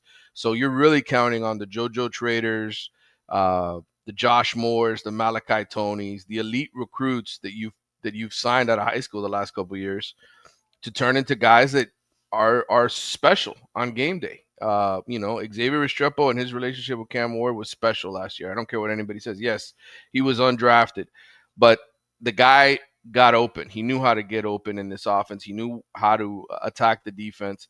That's something that Malachi Toney has to prove he can do at the college level. He certainly did it at the high school level, but can he go in as a true freshman and immediately give you what Xavier Restrepo gave you in the slot? Can JoJo Trader line up on the outside as a second-year guy, stay healthy, and deliver the big plays that Jacoby George would give you when he would stretch the field to make big plays downfield?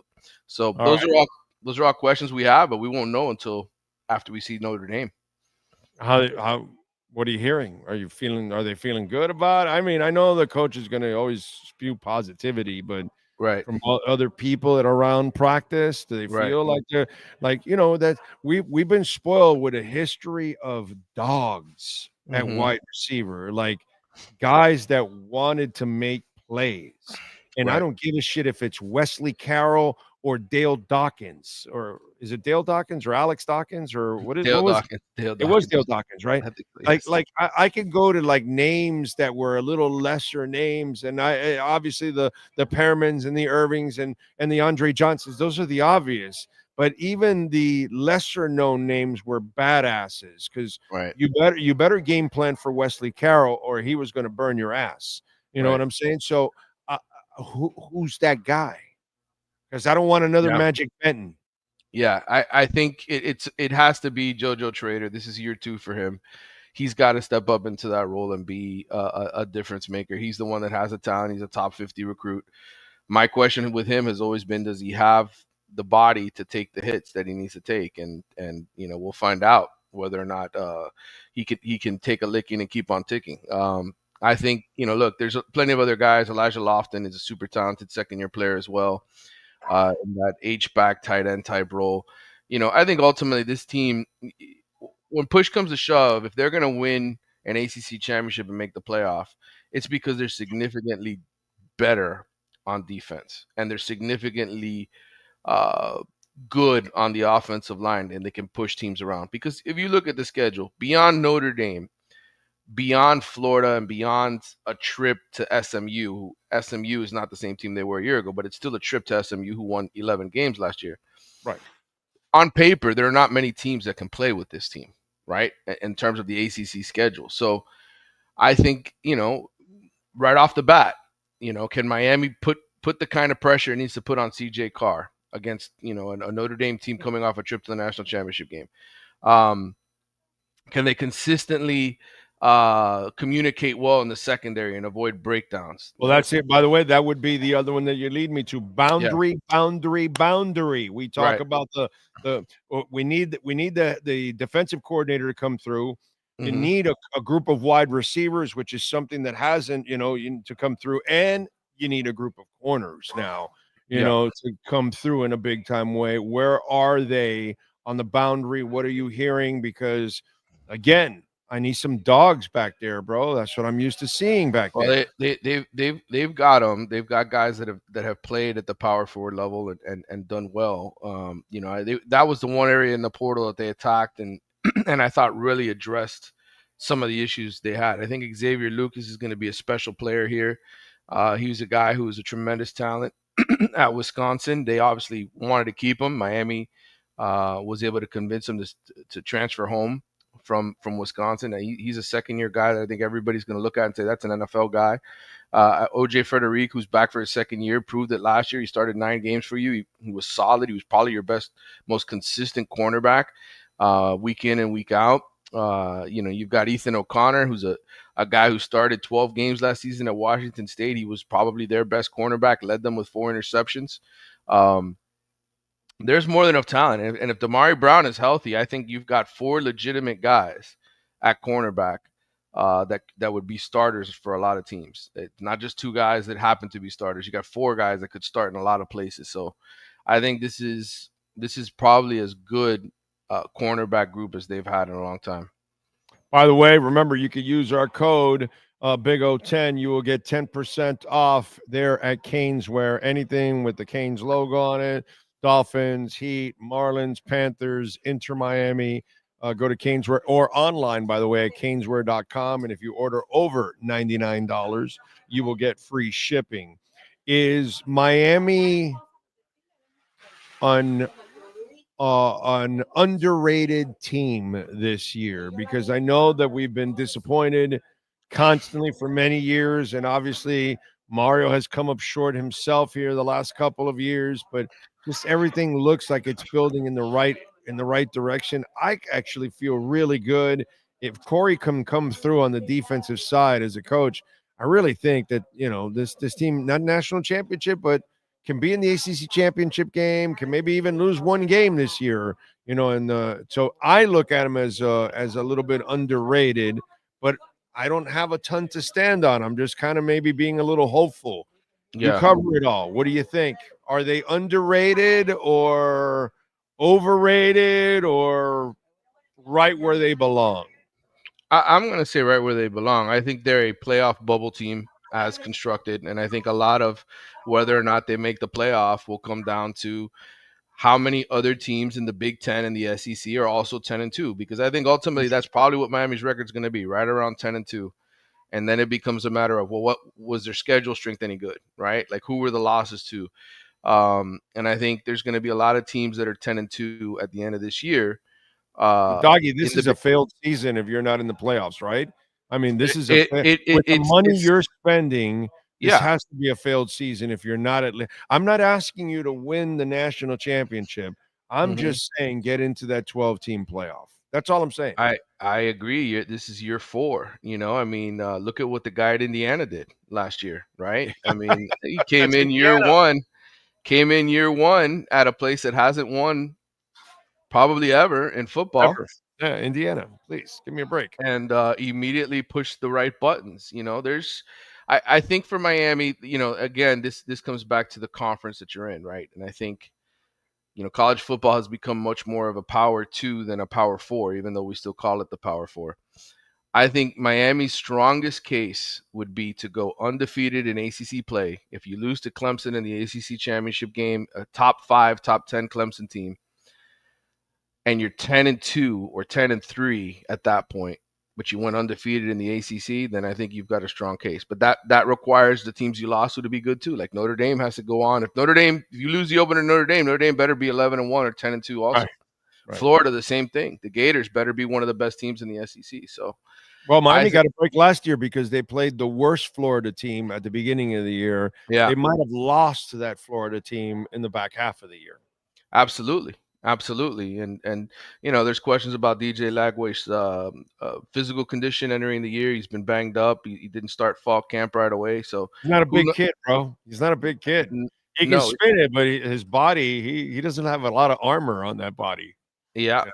And they play LSU the week before Miami, so that's going to be something that maybe helps Miami, going into that game. But we've reached an era now in college football where it's the resume. What does the resume look like? And I think being in the ACC is going to hurt Miami more than help them. And it's an unfortunate part of it, but you asked me, you put me on the spot. Is Miami a playoff team? I honestly can't tell you because we have no idea how many teams in the Big Ten and the SEC are going to have the same exact record as Miami does at the end of the year. And if Miami's 10-2, I guarantee you there's going to be at least 4 or 5 other teams between the Big Ten and SEC that have the same record that are going to say we play in a tougher conference. We deserve one of those at-large bids.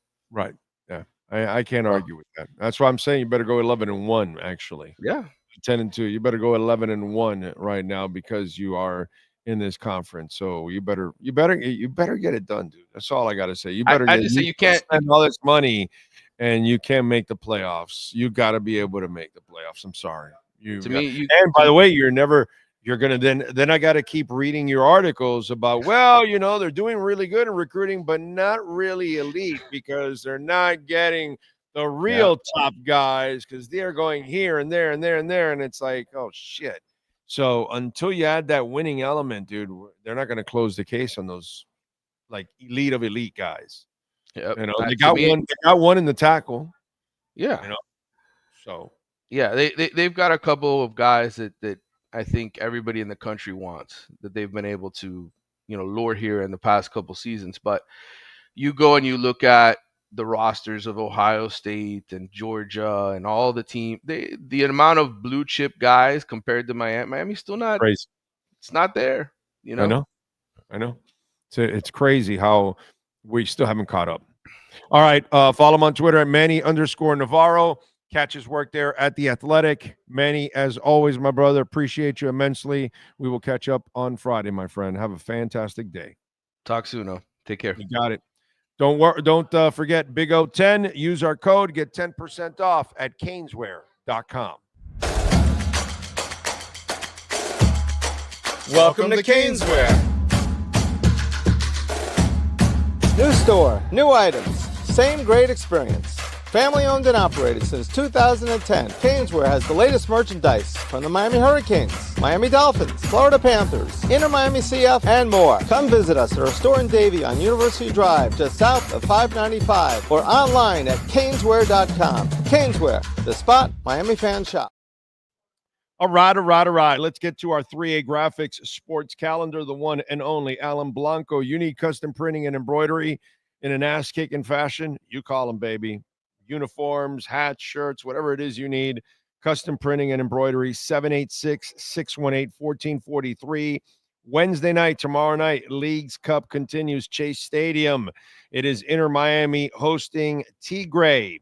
7:30 Saturday, Beyond Bankcard Field, Fort Lauderdale United taking on the Carolina Cent FC. Saturday, 7 o'clock. It is Indy 11 taking on Miami FC. Last night, preseason football, Bengals defeated Washington 31-17. And on Saturday, the Miami Dolphins will wrap up the preseason, and it'll be at Hard Rock Stadium. They will host the Jags at 7 o'clock. There you go. All right.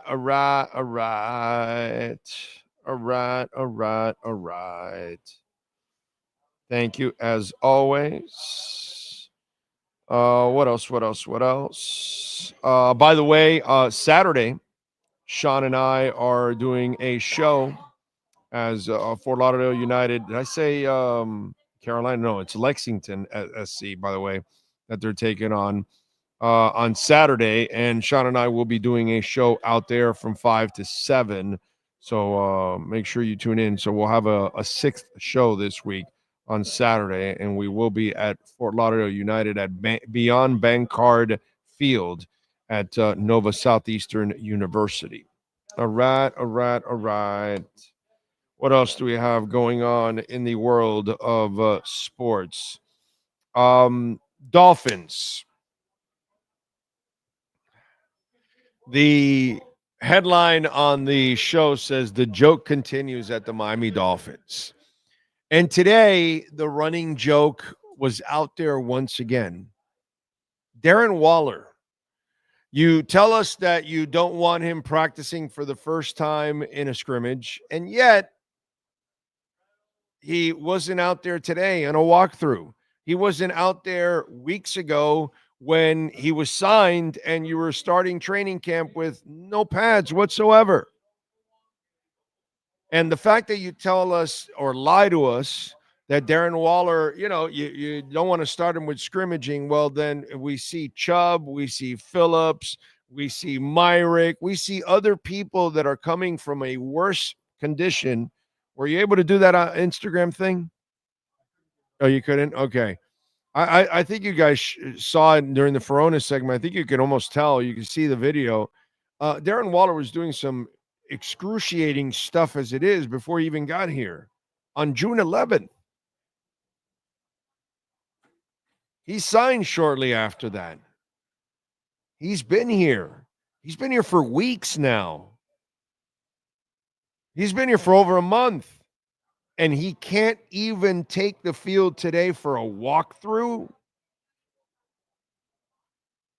That makes 0 sense, dude. Absolutely 0 sense.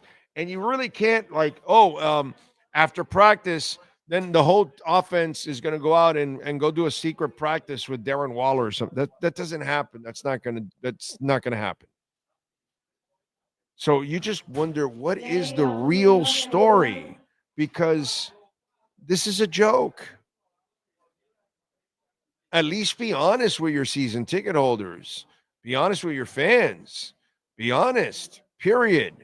I mean, something's going on with the young man. But you're hiding right now behind the shield of the preseason where you can lie to people and you can misdirect them. But please don't tell me that it's too taxing for him to be in practices when Chris Myrick hasn't been out in football for 3 years.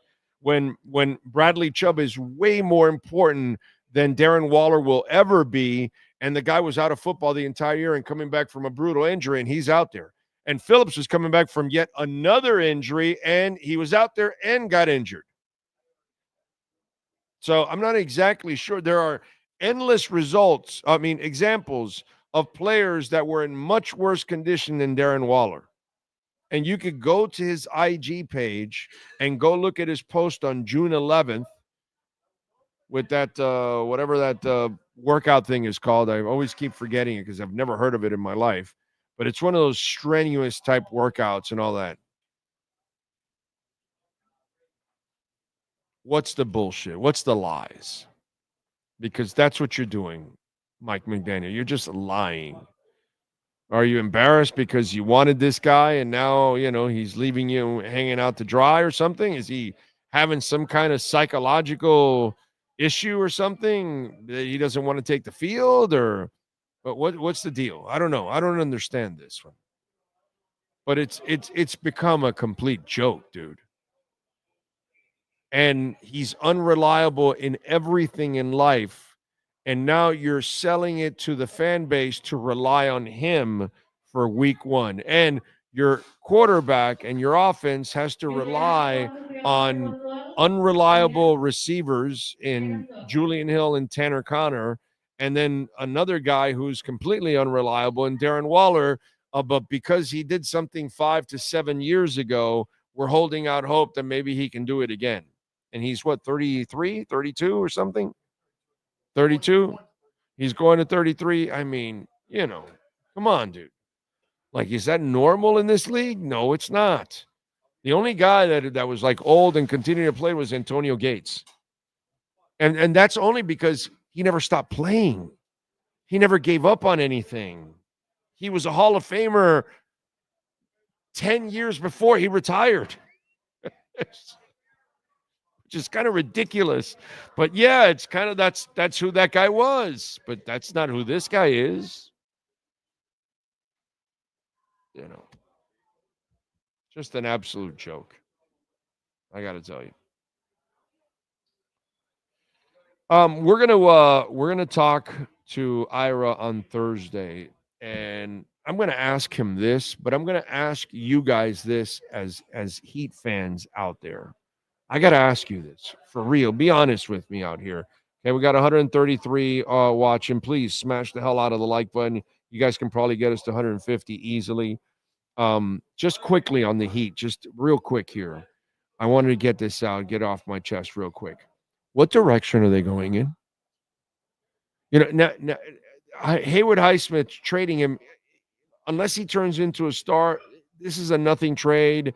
They were just being, frugal, and they want to get under the apron, so they're not a tax team, and I get it.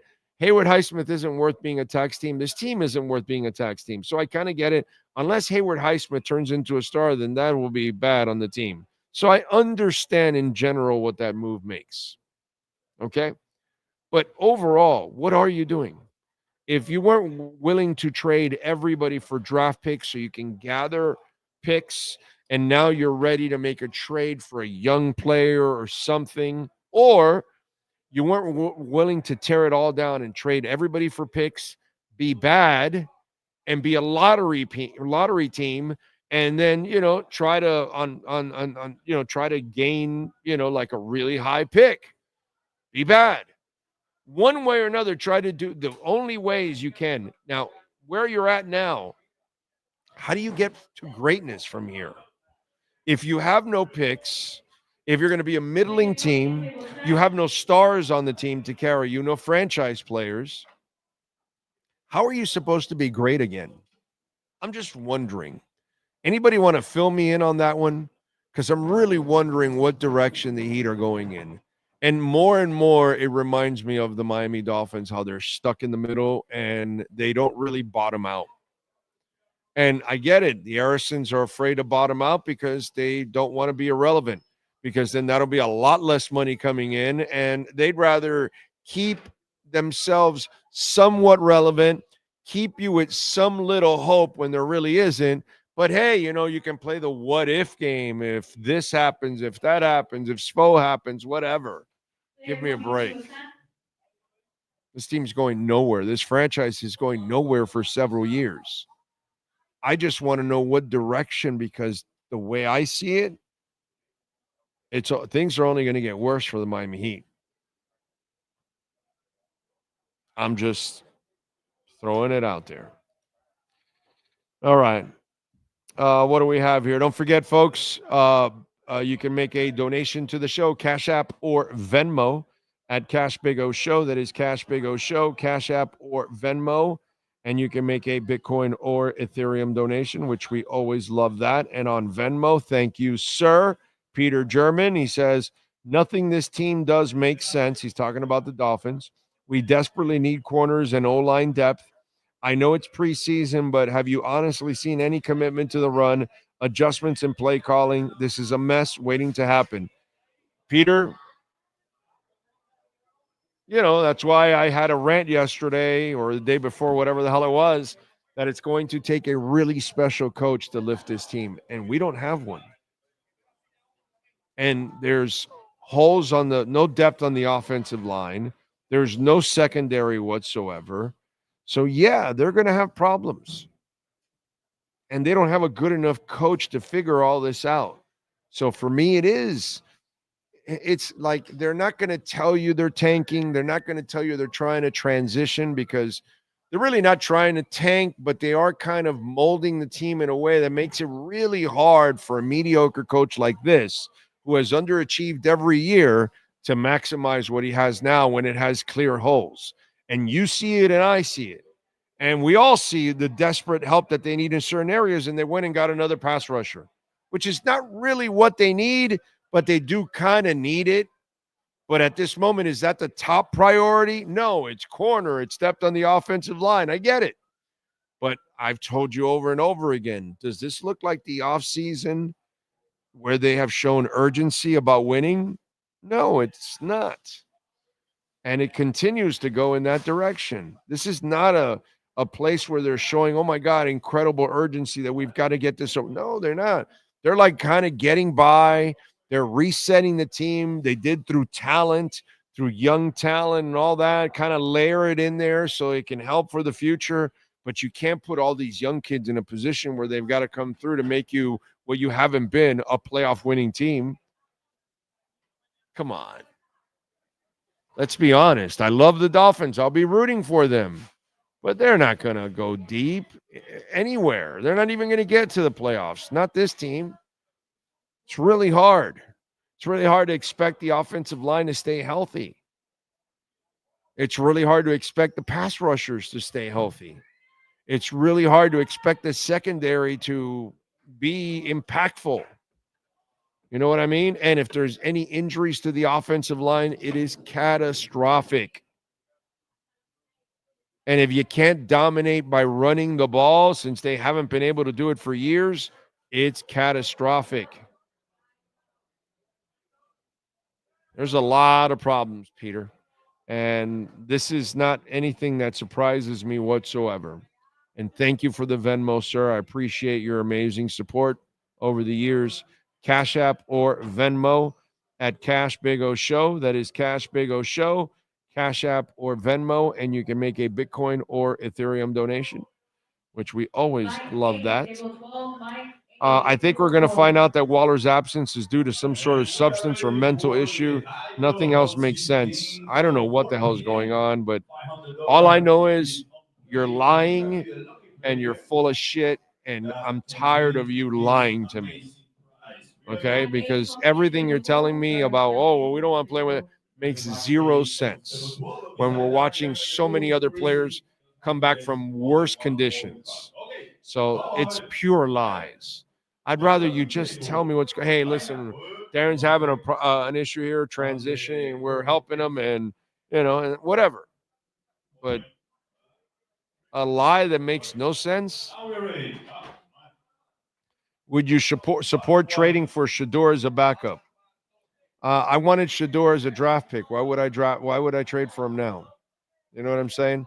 And that's just silly talk right now. They're not looking at Shedeur. Right now, quarterback's not your issue. Your issue is you got to learn to block and run the ball. Tua is not your problem. So trading for another quarterback is not going to solve your issue if you don't have offensive line depth. And if your starting offensive line doesn't know how to maul people and run the football.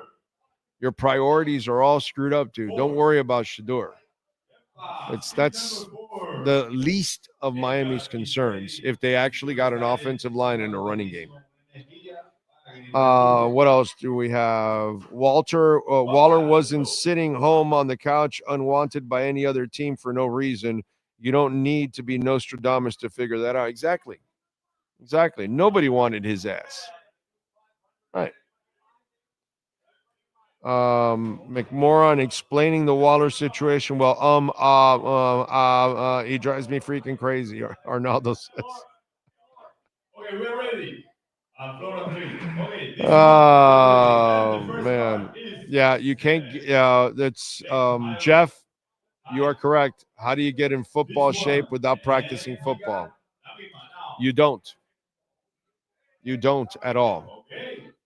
I'm sorry. You just can't. So, by the way, Grant Dubose won't be signing with us. At least he's with the Buffalo Bills now. That disaster. It's crazy, dude. Absolutely crazy. What do we got going on quickly here in the markets? Before I get back to the Dow is barely up 6 points. The S&P's down about 38 points. And the NASDAQ is down about a half a point. As for Bitcoin, we are in a sweet ass dip with Bitcoin. Right now, Bitcoin's at 113,225.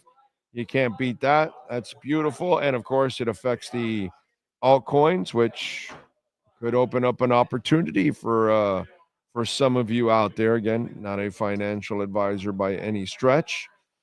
Let's get to a little music. All right. Why don't we do that? Why don't we get to a little birthdays and start off with musicians celebrating birthdays today. Where are we at here? Here we go. All right. Today on the 19th. Let's go. Musicians born on this date: Little Romeo, Percy Romeo Miller Jr., rapper, actor, born in 1989 on this date. Missy Higgins, Australian singer, songwriter, born in 1983. MC Eric from Technotronic, Pump Up the Jam, Pump It Up. Born in 1970. Nate Dogg, the late great Nate Dogg, rapper, singer, songwriter, actor. We lost him in 2011 at the age of 41. Born in 1969. Happy birthday to Nate Dogg.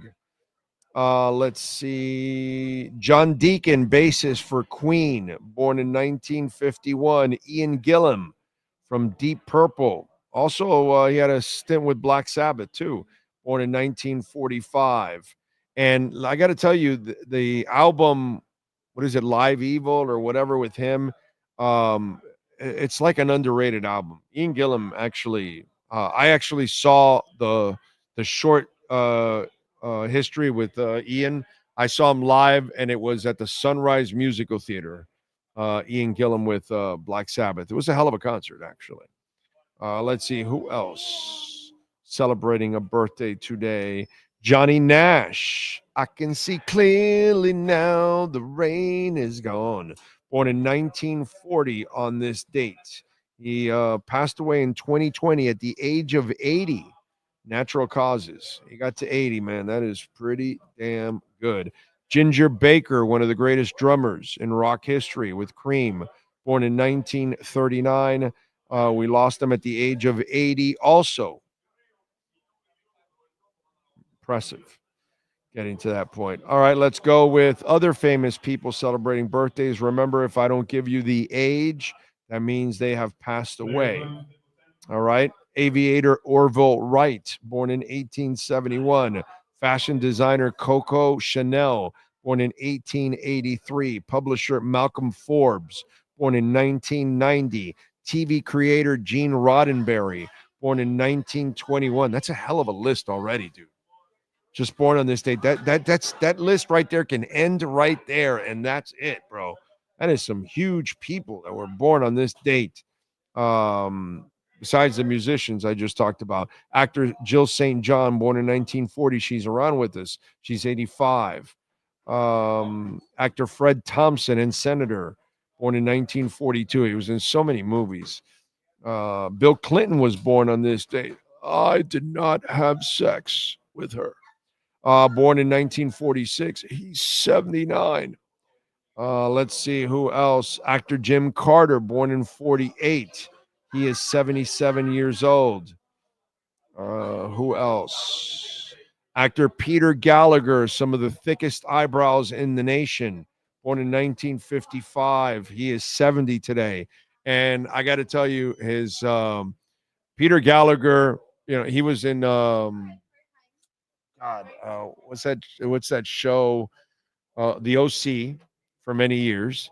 But in his early days when he was young, he did a movie with Daryl Hannah, and I forgot the name of the other girl that was in it, but it was called it was set in the Greek islands, and it was called Summer Lovers. Great soundtrack.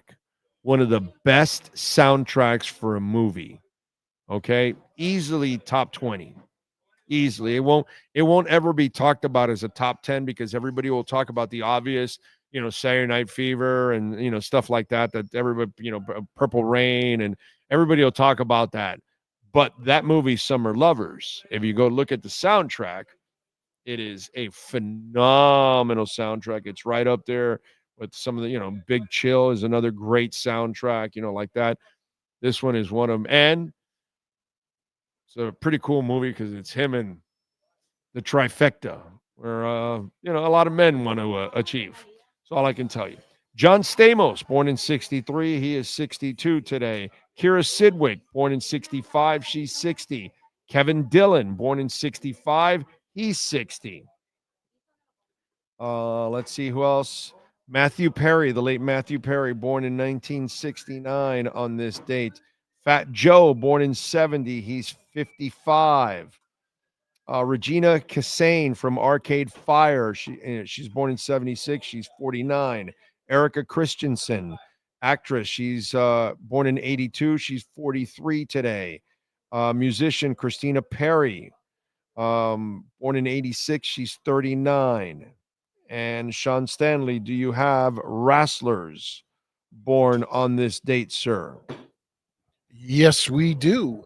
The Velveteen Dream turns 30. Signed Guy Dudley, he is 53. Sam Beal turns 28. Percy Watson is 44. And the great ring announcer, Lillian Garcia, she turns 59 on August 19th, 2025. All right. Do me a favor, look up Summer Lovers soundtrack. So I can I remember that soundtrack vividly, and it is a phenomenal soundtrack. Fun movie, by the way, a phenomenal soundtrack. All right, let me go with music history. What happened today on August 19th? August 19th, not July.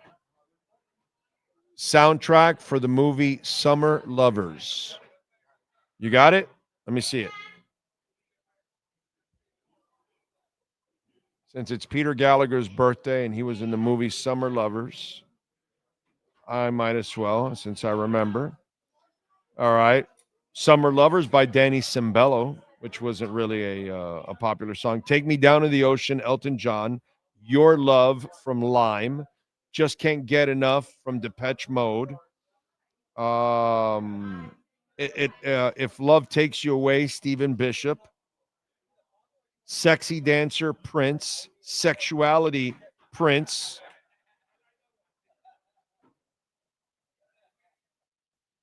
Johnny and Mary by Tina Turner, written by Robert Palmer. Love and Emotion by performed by Mink DeVille. Play to Win by Heaven 17. I'm So Excited by the Pointer Sisters. Dreaming. Hard to Say I'm Sorry from Chicago, Peter Cetera. Get Away, also from Chicago. I mean, it's really like a killer ass soundtrack. Great freaking soundtrack. And a cool movie. Summer Lovers. All right, there you go. And the cinematography, because it's Greece. You know, Greece is just beautiful. I'm dying to visit Greece, bro. Dying to go hang out for a week or two in Greece. Just get lost. Go check out everything. Yeah, man. All right, let's go with music history. Let's start off in 1977, where Patti LaBelle and her self-titled debut solo album, it featured You Are My Friend, debuted today in 1977. In 1980, The Breaks by Curtis Blow became the first rap single certified gold. The song was released as a single in June of 1980. It went on to sell more than 500,000 copies, earning its gold certification from the Record Industry Association of America. It was also the only second 12-inch single to achieve gold certification, following Enough Is Enough by Donna Summers and Barbra Streisand in 79. These are the breaks. Bring it up, bring it up, bring it up. It peaked at number 87 in the Billboard Hot 100, number 9 in the National Disco 100, later on in the Dance Club song charts, and was discontinued in 2020 due to COVID-19 pandemic. Wow, okay. And it was at number 4 in the Billboard Hot Soul Singles charts, now known as the Hot R&B Hip Hop Singles charts. There you go. All right, what else do we have? Fleetwood Mac in 97 released their live album, The Dance. It featured a live performance of many of the band's biggest hits from MTV, Landslide, The Chain, and Silver Springs. In 99, Lauryn Hill won New Artist of the Year and Album of the Year at Source Hip Hop Music Awards in Los Angeles. R. Kelly won R&B Artist of the Year. DMX won Artist of the Year and Solo and Live Performer of the Year. I love DMX. Crazy ass dude. But I love his music. Rest in peace. In 2003, T.I. released his second studio album, Trap Music. It featured Rubber Band Man. In 2008, Lady Gaga released her debut studio album, The Fame. It featured Poker Face, Just Dance, and Paparazzi. In 2011, Gautier released her third studio album, Making Mirrors, and it featured Somebody That I Used to Know. And 2016, Frank Ocean released the visual album, Endless. And let me see if there's any birthdays that I forgot here. Eddie Raven is 81. Johnny Nash, born on this date. He passed away in 1940. Ian Neville is 66 today. The great Ian Neville, shall I say. That's it. That's it. I think I mentioned everybody else. And that's what happened today in music history, folks. How about that? By the way, nice job by Phil Knight of Nike. Did you see what he did? He just donated $2 billion to the Oregon Health and Science University Knight Cancer Institute, the single largest donation ever to a U.S. university, college, or health institution, according to the Knight Foundation. And the foundation said on Thursday the gift will be used to shift the scientific approach to cancer treatment, research, and patient care outcomes. As part of the gift, Knight will partner with cancer research pioneer Brian Drucker. A decade ago, Drucker and OHSU took on the challenge to raise $500 million for cancer research, and Knight signed on to match and raised it for dollar. God bless him, bro. You're going to make a lot of money selling shoes and all that. Do some good with it also and give back, and $2 billion for cancer research and care and all that. I think that's putting your money where your mouth is. Holy shit, dude. $2 billion. You know, when you see people spend, $10 million on a banana that's on a wall, like Justin Sun did from Tron, and you're like, well, bro, with $10 million, instead of buying some stupid banana, you could have gone and fed like a whole bunch of people for $10 million. And so it's nice to see when people that have money and they God bless them, they made the money, they whatever they invented or run or whatever, they earned it. But I know that if I had that kind of money, I would want to be doing also try to do some good with it, and give back. So whatever you think of Phil Knight, whatever you think of Oregon football or whatever it is, I don't care. That's something that that a decent human being does, and so I commend them for that. That's very, very cool. Pat in Nashville says, oh, look at Wikipedia for The Last American Virgin. Oh, yes, that's a great soundtrack. Yes, definitely. I know that soundtrack right off the top of my head. Yes, definitely. I would. Yes, no doubt. Yeah, and a sad movie on top of all of that. You feel so bad for that kid at the end. The girl she's cute as hell, man, with the curly curls.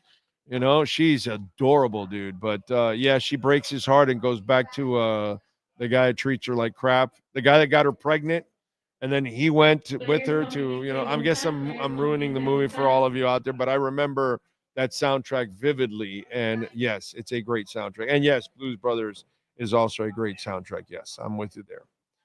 New Dolphins cornerback Cameron Dantzler Sr. has 3 interceptions in 37 games and 26 starts for Minnesota. Former third-round pick out of Mississippi State. He played in the UFL and the CFL past year. Yes, sir, baby. We're loading up on that talent, that elite talent. Former third-round pick. All right, I like that. Former. It's not bad.